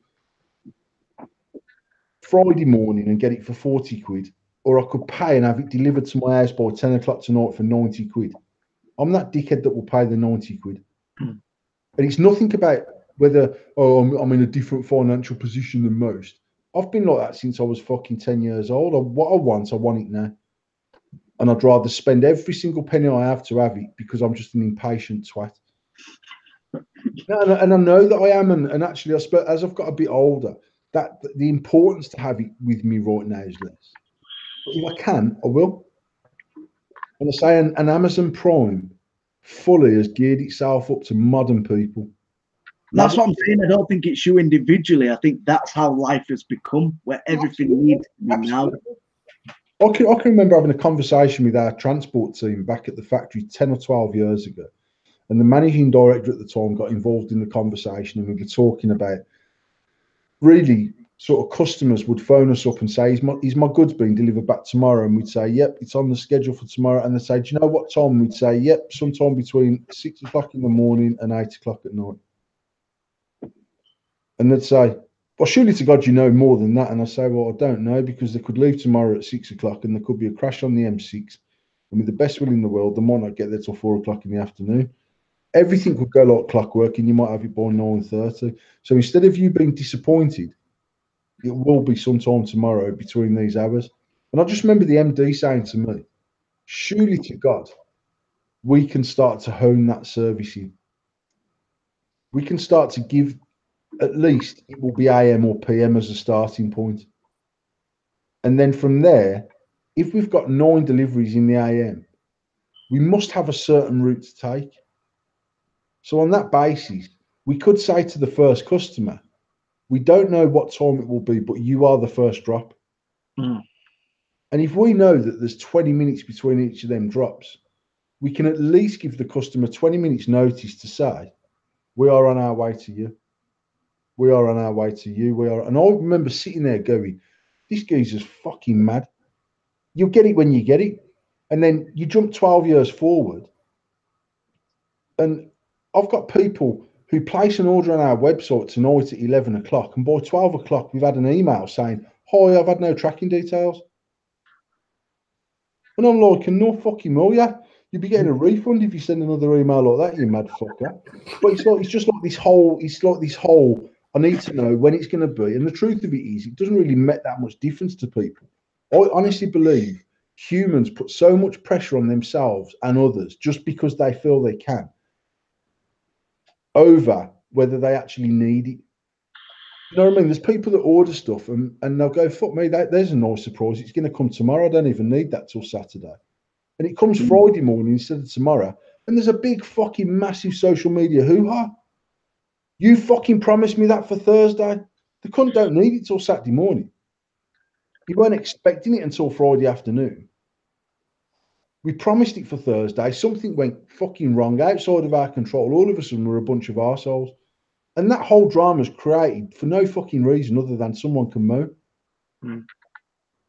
I don't know. It's just it's a strange world we live in, and it's only changed. I mean, I watched a mad thing the other night just purely about Amazon, and he basically builds around the needs of the human being. Simple as that, and that's what they do. And it's about making their business as slick as possible to make sure the customer is always satisfied. Now, I know that Amazon stores in America. You seen the Amazon stores in America? The Amazon store. Yeah, well, you don't have to pay. You don't have to pay anything physical cash. You just walk through the door, pick it up, and literally it registers by you picking it up when you've walked through the door, and you can walk out the store. But there's a skip behind it. So if you get someone else to pick up that product and give it to you, they get charged. You don't. So there's a fucking fix in the system. But they're doing systems over there where it's no person even running the shop.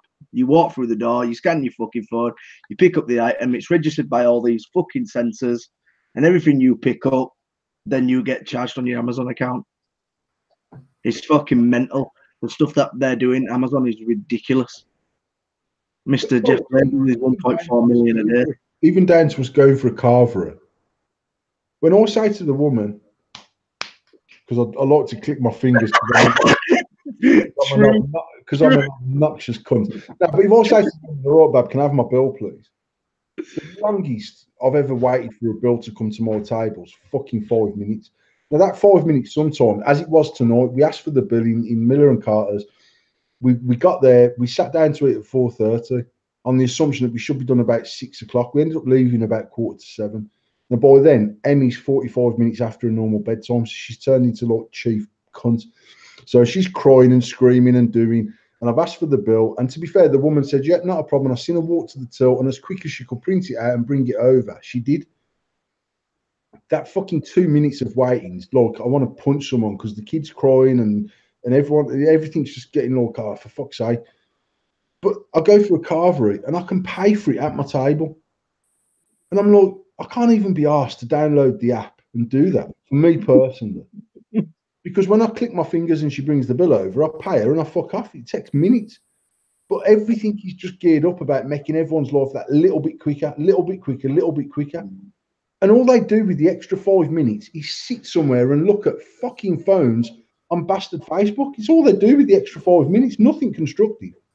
Yeah. Or they'll go onto the group and leave a fucking 1-star review because it took 28 seconds to get the fucking bill or whatever it is. It's just like we've created a real monster of society, I think. Social media has just created, in the main, a bunch of arseholes. No, it's just broadcasting a load of fucking assholes. They've always been assholes. Just broadcasting. No, I think social media makes people be something they're not. Oh, definitely, because you can hide behind something. You can't hide behind the fucking receipt at fucking Miller account. You're a fucking asshole. There's my receipt. Yeah, I get what you mean. It has created a monster, and as you say, it's wanting everything to move so much quicker, and they want you in and out. And you download this app so you can pay for it? They do it in Pizza Hut, they do it in fucking, probably start off in Nando's next week. But it's to move everything so quick, and it's like, can we just mellow out a bit? And there's none of that personality anymore. It's all fucking computers, and you don't deal with anybody. And like you said on previous shows, when you used to go shopping with your mum on a Saturday, and you'd go in butchers, you go in here, you go in there, and you'd be in different places and speaking to different people. That communication is not there. It's in and out. See you later. I went to McDonald's with Tasha in the week, and I walk into McDonald's, and I've normally got cash on me, not big amounts of cash, but if I get to McDonald's, I'll never ever pay with a card. I give them a £10 note, get my meal, and I go and sit down and eat my fucking food. So I walk up to the tills where you'd expect to pay, and the man says, "You need to order on the machine, mate." And I says, I don't want to order on the machine. I just want to tell you what I want, and you punch it into the fucking thing, and then I'll wait here and give me my food. Order it on the machine, mate, and you can just go and sit down, and we'll bring it to you. So I don't want to order it on the machine. I want to speak to you and tell you what I want and make sure what I've ordered is right. And I'll pay you for it, and I'll fucking wait. I'll carry it over myself. No, but we're not using the tills today. Why? I've got no one to man the tills because we're trying to educate our customers to use this fast-paced fucking screen. The cunt walked from behind the counter to the screen and put my order through on the screen for me.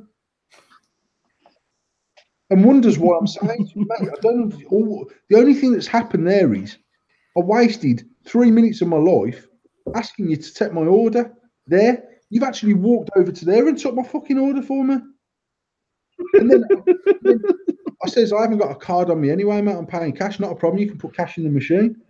So I took the money out of my wallet and I started separating the £10 note. Now you can put more. He took my money off me. He even put the fucking money in the machine for me and handed me my change. And I was like, mate, you've just done exactly what you could have done 20 paces over there, you prick. I went into Asda before to do a shop. In fact, it might have been like, say, the second week of December, about 5 or 6 years ago. In fact, it weren't 5 or 6 years ago. I'd been down the shop one night. So I'd been down the shop till late. And it might have even been like fucking Black Friday weekend or something where I was down the shop really late one night, and I left and I said to Tasha, I'd been out the house all fucking day and I was fucked.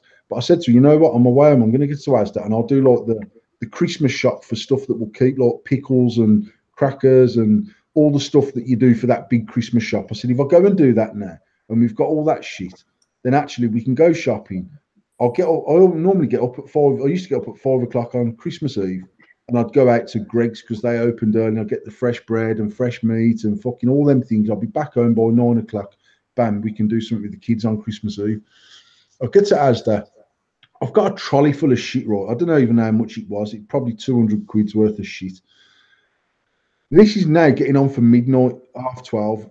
1 o'clock in the morning. I don't even know what time, but I get to the till and there's no cunt on the till. So I says, right, love, can you serve me? Oh no, you have to go through self-checkout. I said, you're taking the piss. I've got fucking about 200 quid's worth of shopping here. I says, you know what, fuck it, man. So I push my trolley off and I'm bowling out of Asda with no fucking shopping. And she says, I'll put it through for you. It's not a problem.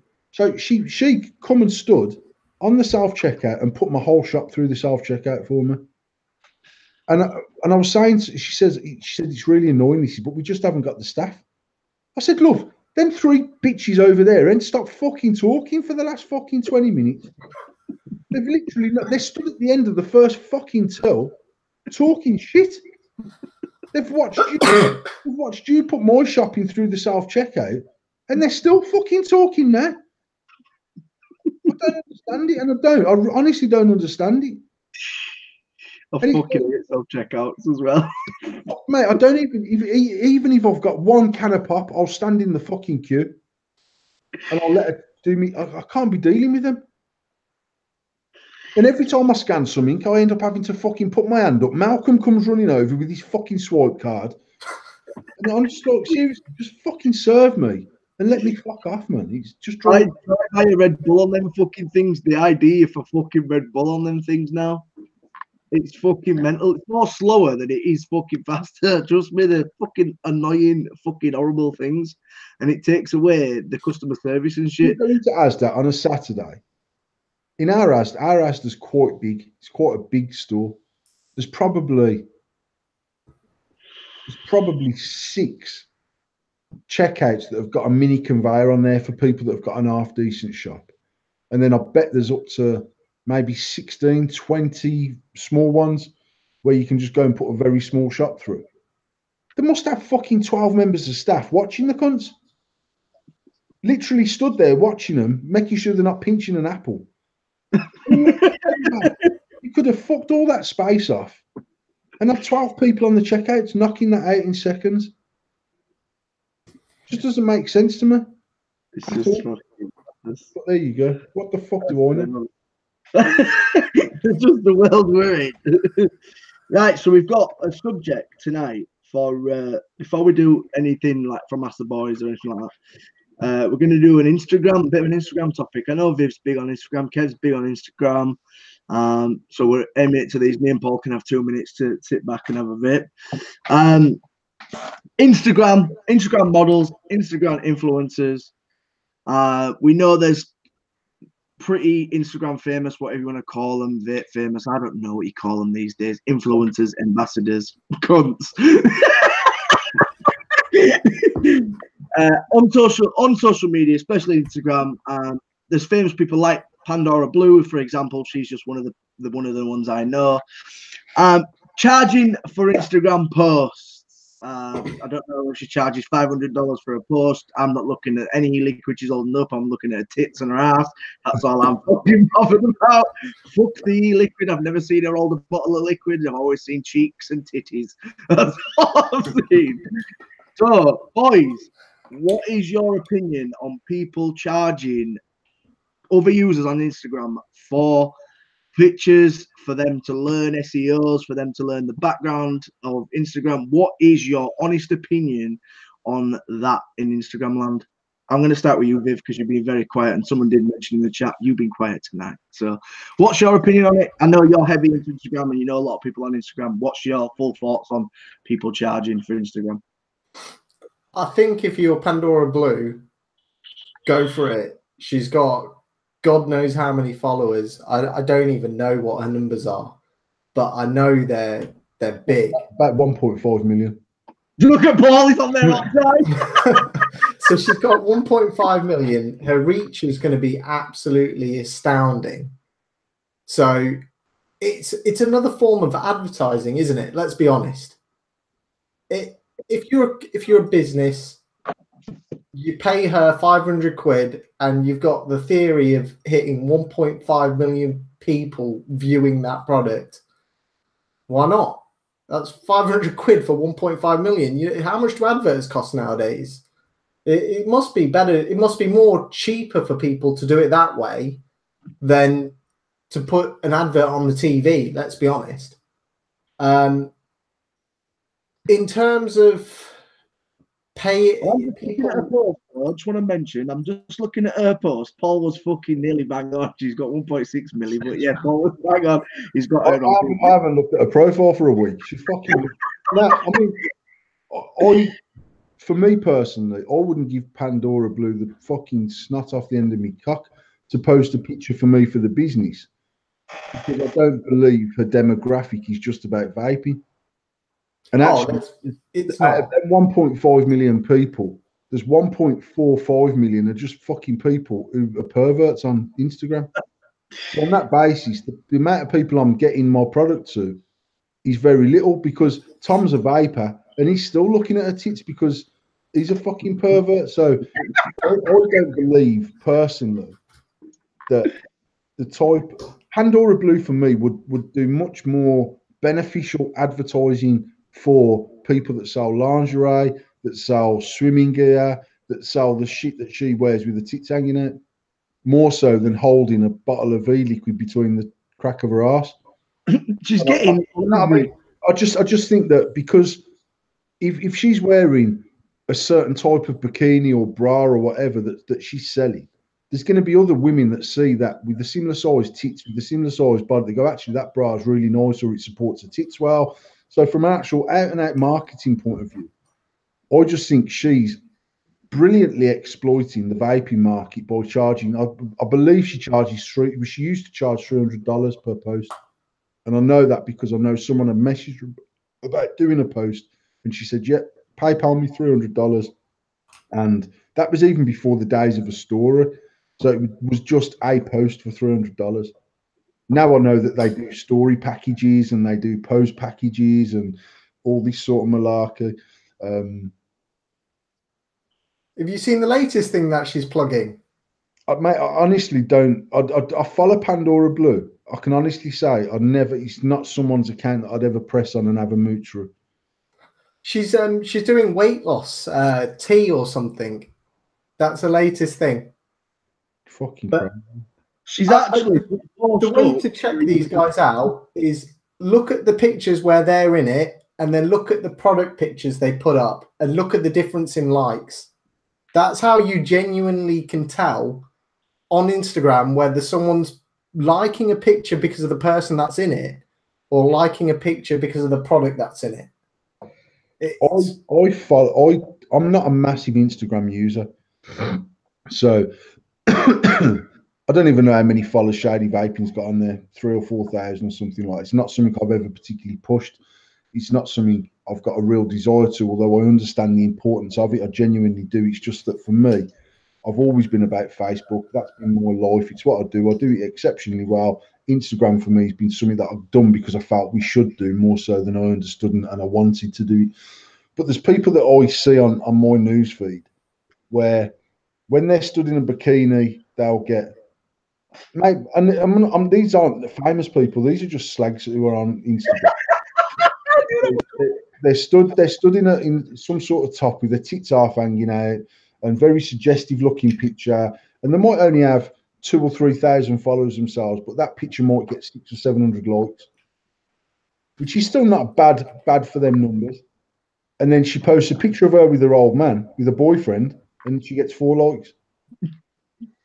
And I'm like, does she not understand that people are just noncing her, literally on Instagram? And yet, I don't know whether you guys know Perry Beard. Yeah. So Perry is on our members team. One thing that I noticed about Perry was he's got something like, I might get this wrong now. I don't think he's got more than 5,000 followers on Instagram. 5,928. So that's gone up. That's definitely broke 5,000 because I know it was on 4,000 when I looked. And that's probably gone up because he's become a member. We've given him that much exposure that we've got him another 1,000 followers. Now, but I mean, when I last looked at Perry's, he was on about 4,900 actually, which is why I said I don't think he's over 5,000. But you look at his likes, Kevin, on his pictures, and you're talking 1,700 likes, 1,800 likes, 1,500 likes, 900. He's got fucking serious. Yeah, it's crazy likes. You get some really good likes. Really, but genuine, authentic likes on his product. And then I know people that have got 60,000 followers who get fucking 102 likes. Problem is though, on Instagram you can buy your followers now, can't you? Yeah, but that's why numbers don't mean fuck all to me. If someone's got 100 followers and they've got fucking 200 likes on the picture, they're getting a decent reach. I think the way it is with Instagram, if you hit 10% of your followers, you're doing all right. Yeah. In terms of your number of likes. Personally, I don't actually give that much of a crap about my likes, and I used to when I first started, but now it's more about me taking a picture that I'm happy with, and I'll put up. And if I think I've taken a good picture, I normally find that the company that I've taken a picture for will repost it, and if they're happy and they've reposted it, I've done my job, and I'm happy with that. It doesn't matter because I've taken the best picture I can. Some people are more bothered about how many people they got following them or how many likes they get on something. Doesn't necessarily mean it's a great picture or it even does what it needs to do. Let's be honest, because you hit the nail on the head. When you've got, I mean, there's some women that are on my Instagram. Well, I don't even follow them, but there are some women that I see that I'll take a picture and I can't actually see the bottle. I can't tell what it is. I have no idea. The picture's that bitty, and they've put that many filters on themselves to make them look younger than they really are. Me and Tom have talked about this privately. You know, it's like you look at some of them and it's like, mate, what are you actually trying to advertise? It puts me off with Instagram, especially women, and obviously, I understand that every woman that's got an Instagram profile, and if she's putting up pictures that are provocative, gets a lot of likes and a lot of followers. What I fucking hate with product placement is when you get a woman who's took 6 photos in the same outfit, in the same pose, with fucking everything, just a different bottle of fucking liquid. It's like it starts off like that, and then it's like that, but the person doesn't change. Just nothing changes, just the same photo. So for me personally, with Instagram, I get that it works and the outreach on it is really good if you're a woman, because there's blokes on there that Pandora Blue's not got fucking 1.5 million followers because she promotes vape products. She's got 1.5 million followers because she's got a banging body and she's fucking tatted. Her demographic is people who like tattoos and big tits. Not all cares about fucking vaping. It's true. I also personally don't think. I mean, I put a post up before saying on my Facebook, probably only about 4 or 5 weeks ago, saying I'm all for these vape trollops advertising their shit on Instagram. But do me a favour, just fucking tidy the background before you fucking start. Oh God, yeah, I've seen that. But I've seen exactly what you two have just said. I'm not even going to say her name. I can't remember who it is, but she's not like, she ain't got a huge amount of followers, but she's got 7,000 or 8,000 followers. 1.5, I think. Face like a smacked ass. She dresses in clothes, but she always looks like she's forgot to put her tits in because she's flat chested. Her house is a fucking shitty. A proper shitty.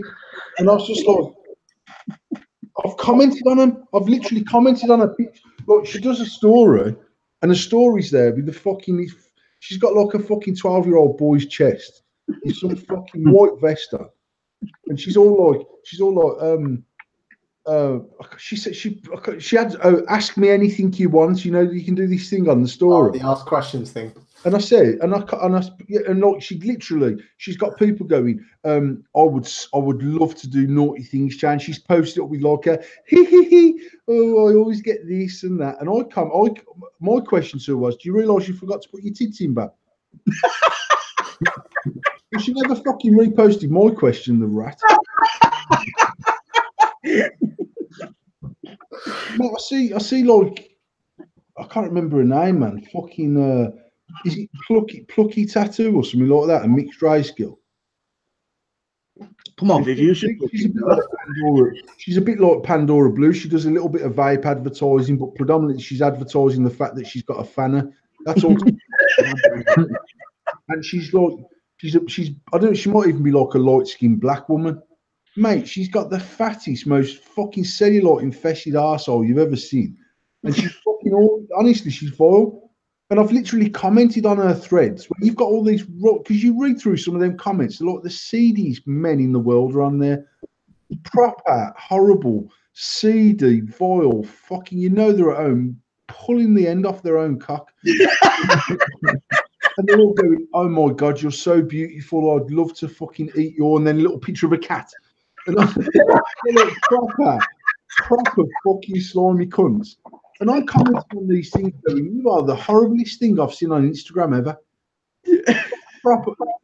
Sometimes I've got nearly as many likes on my negative comments as what they've got on their fucking post.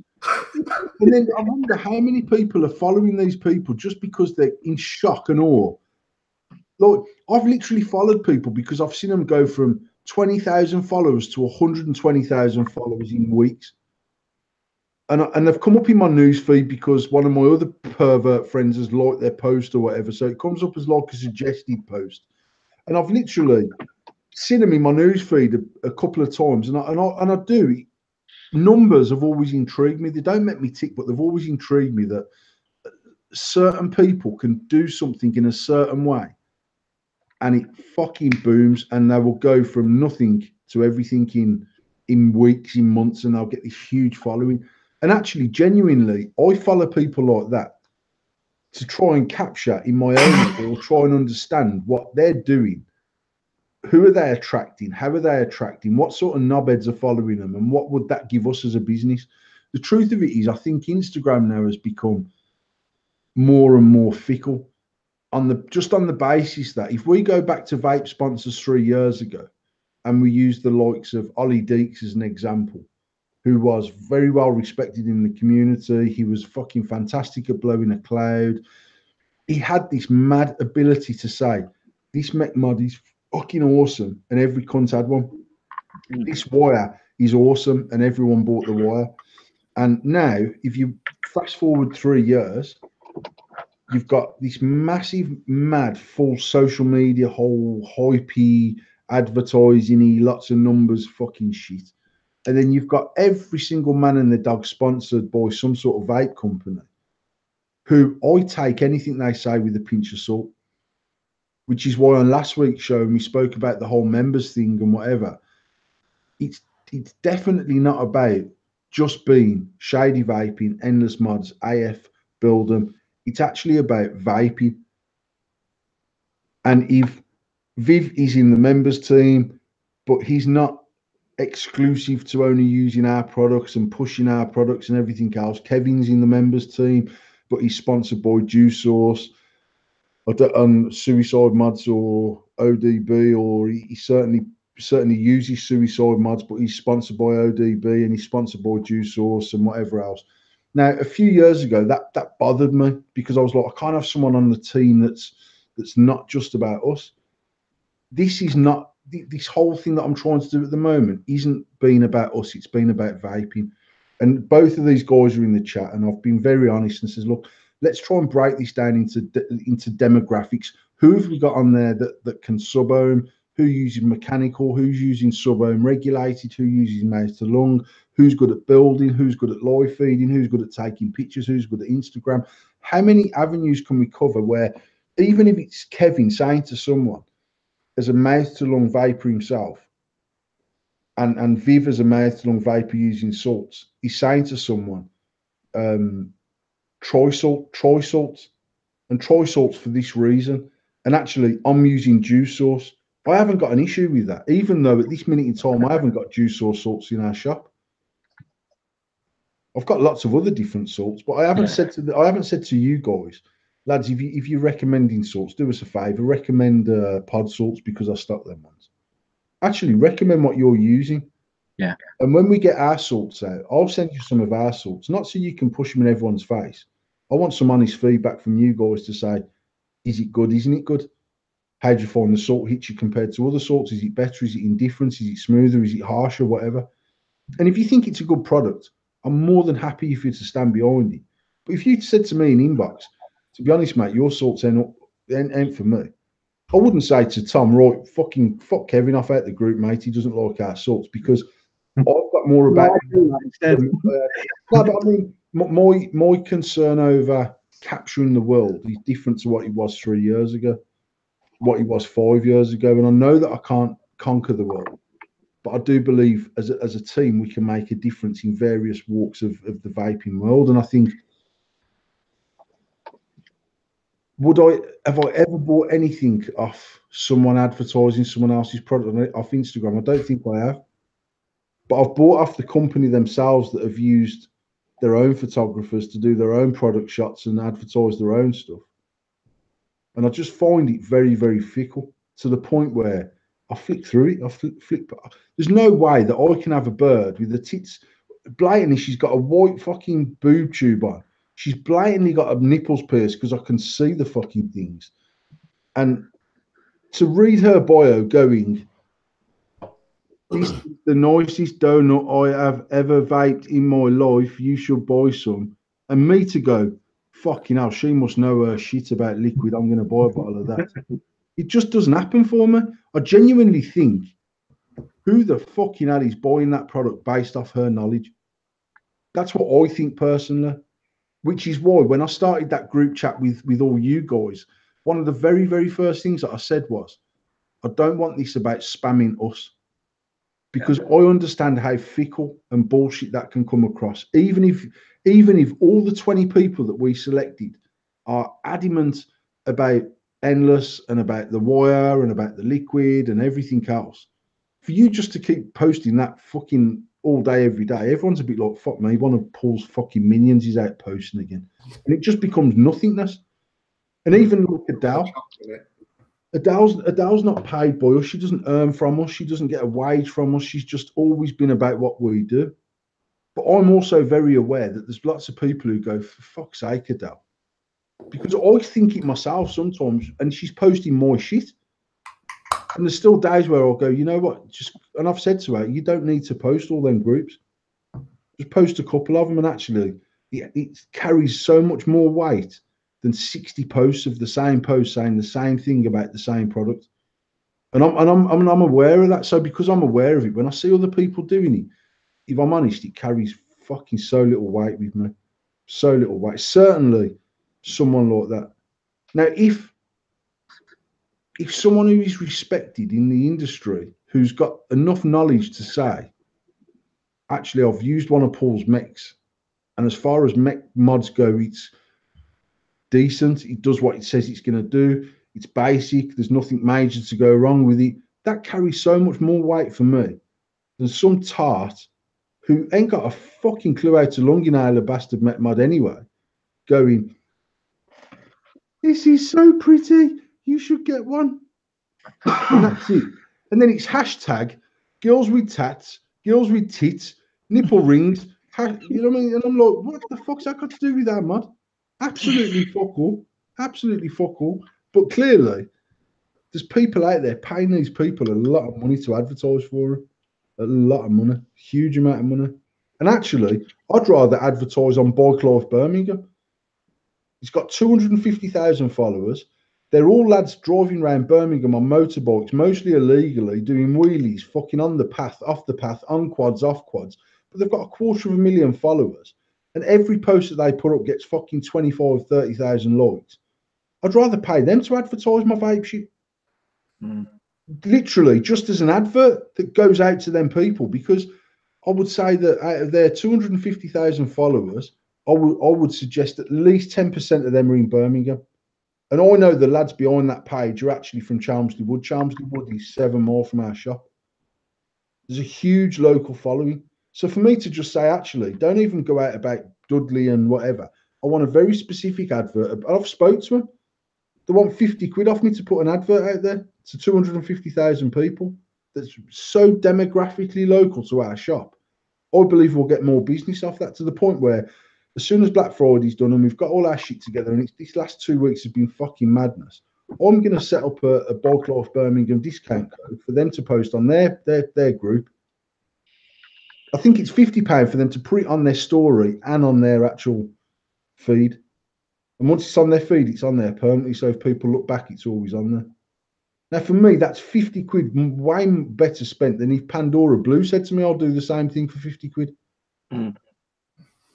So it's about using the tools that you've got adequately, I think. But then there's other people that pay Pandora Blue just so they can repost the fact that she's posted their shit.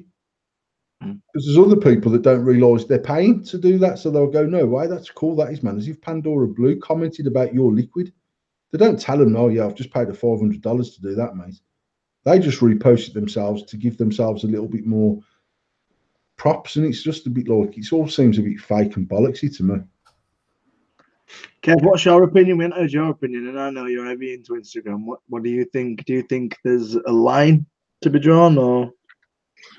I think for the professional models, what have for photographers taking photos of them, they've obviously got that bill to pay. So maybe to obviously have a charge there for that facility, then it is chargeable. But anyone else who's doing the photos themselves, the product what they get sent from the company is what they're taking the pictures of. It should be pretty much due payment anyway. They send you a lot of products. Retail costs, a lot of people get 200-300 quid's worth of stuff quite regular, and a lot of people don't post that much for that amount of retail cost. So it does work out very dear even doing it that way, in my personal opinion. Yeah, I personally think it works in a way, but I don't think it works in any way. But charging, it's got to be the. I don't even think it's right to charge. I don't think there's anybody on Facebook that charges for posting, is there? I think it's just necessarily. From my point of view, Tom, I think it's right that they do charge. I just think I don't believe that the companies that are paying them are getting good value for money. But if they can get away with charging, I'm all for them. They're trying to make a living the same way. So I would never say, "Oh, I think it's wrong that they're charging to do that." I think it's stupid that people are paying them to do it more so than it's wrong that they're charging to do it. Because for me, I'd be so selective in the way that I'd pay. We've never, to this day, apart from we had a board down at the Birmingham City Football Ground, and we was up on the big screen there for the whole season. It cost me a fucking fortune to do that advertising package.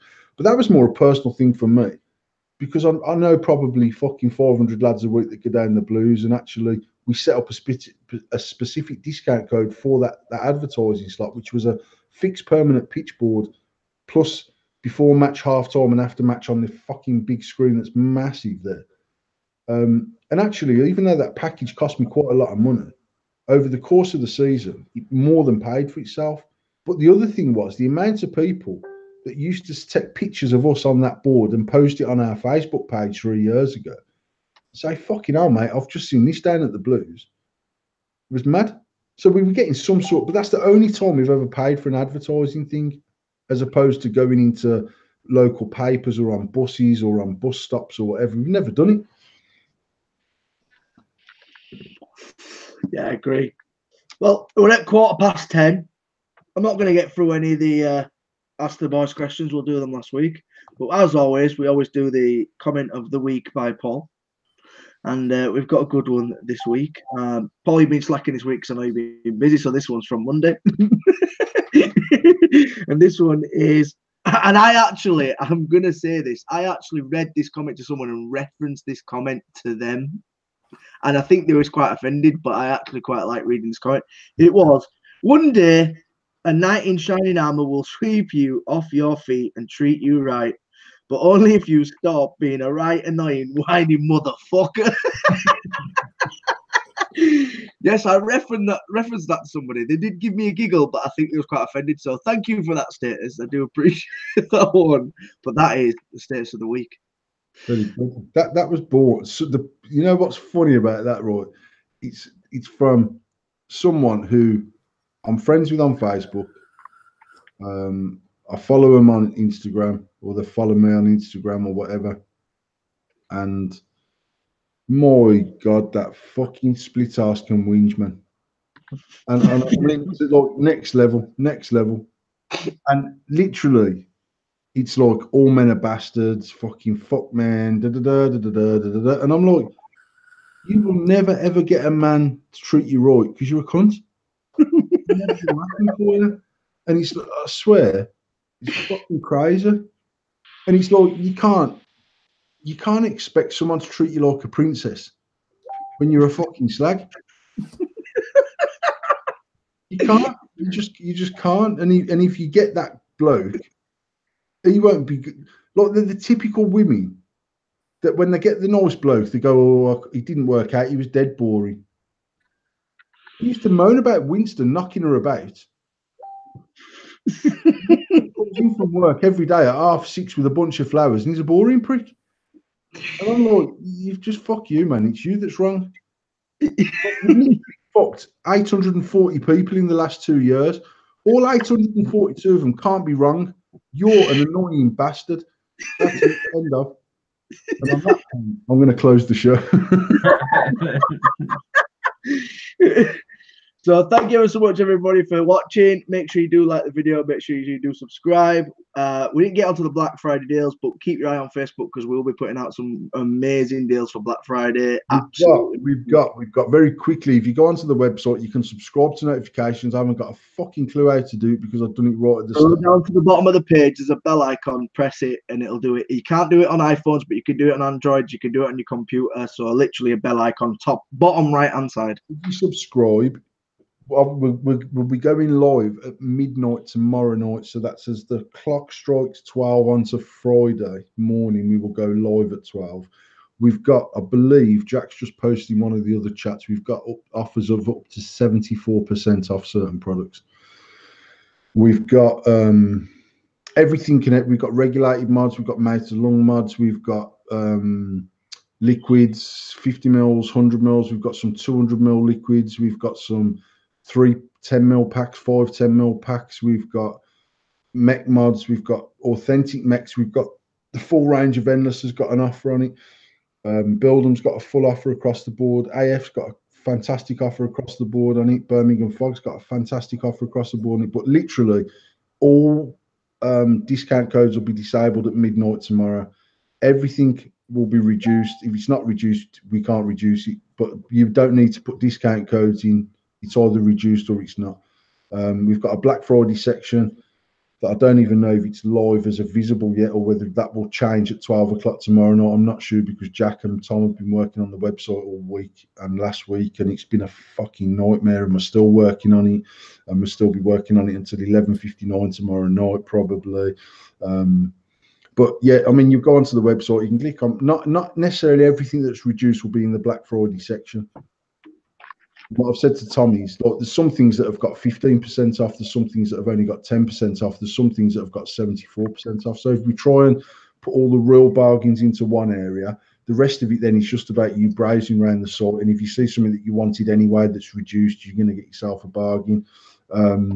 If you subscribe to the notifications, the other thing that we will be doing is it runs from Friday tomorrow at midnight, so which is sort of Thursday night, Friday morning, and it'll run all the way until midnight on Sunday, the 2nd of December. So then as the clock strikes 12:01 into Monday the 3rd, all the deals will go off and everything will be back to normal.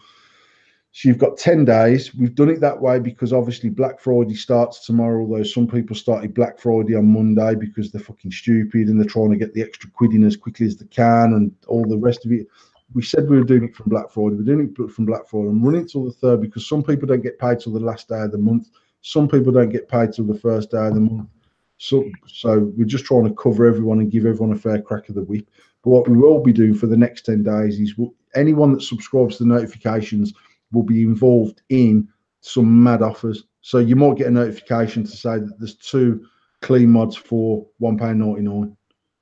Now, that's the only way that they're going out is through the notifications for people that have subscribed to the website. So if you haven't subscribed, subscribe.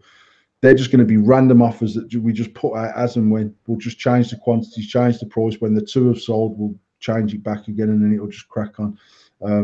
Or it might be that we up a discount from 30% to 50% for 20 minutes or 25 minutes or an hour or whatever. We'll just be doing some random shit over the next 10 days, which means some people will get some fucking bargains. One person that buys off the website between tomorrow and Sunday the 2nd will get their whole order refunded to them, so they'll get that free. We've got the same offers going on in both the stores as of Friday morning. They'll run through the same until the 2nd. Mystery boxes. Yeah, mystery boxes. We've got mystery boxes going up online. We've got £50 mystery boxes and £100 mystery boxes. You get the choice to pick a mechanical mystery box or a regulated mystery box. Both of them will come with hardware and liquid. So you can have a £50 regulated box, a £50 mech box, a £50 £100 regulated, £100 mech, and we'll just make it up. But all 4 of them boxes will be fantastic value for money anyway. So, and that's just really if you've got a spare 50 quid and you fancy a surprise, knock yourself out and get one. There we go. So I want to thank Kev coming on the show, becoming one of the regulars.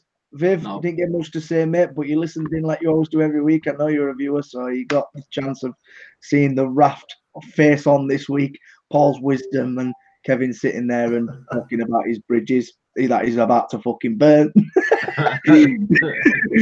So thank you so much. Big P, it's always a pleasure. And we'll see you all next week. Make sure you get your Black Friday deals in. Yes, we're doing it from Friday. Take it easy. And just before we go very quickly, there's women out there who think Black Friday is about going out and getting length or fucking some big black dude. Well, it's not about that. It's about fucking cheap products. So just take it on Black Friday, people.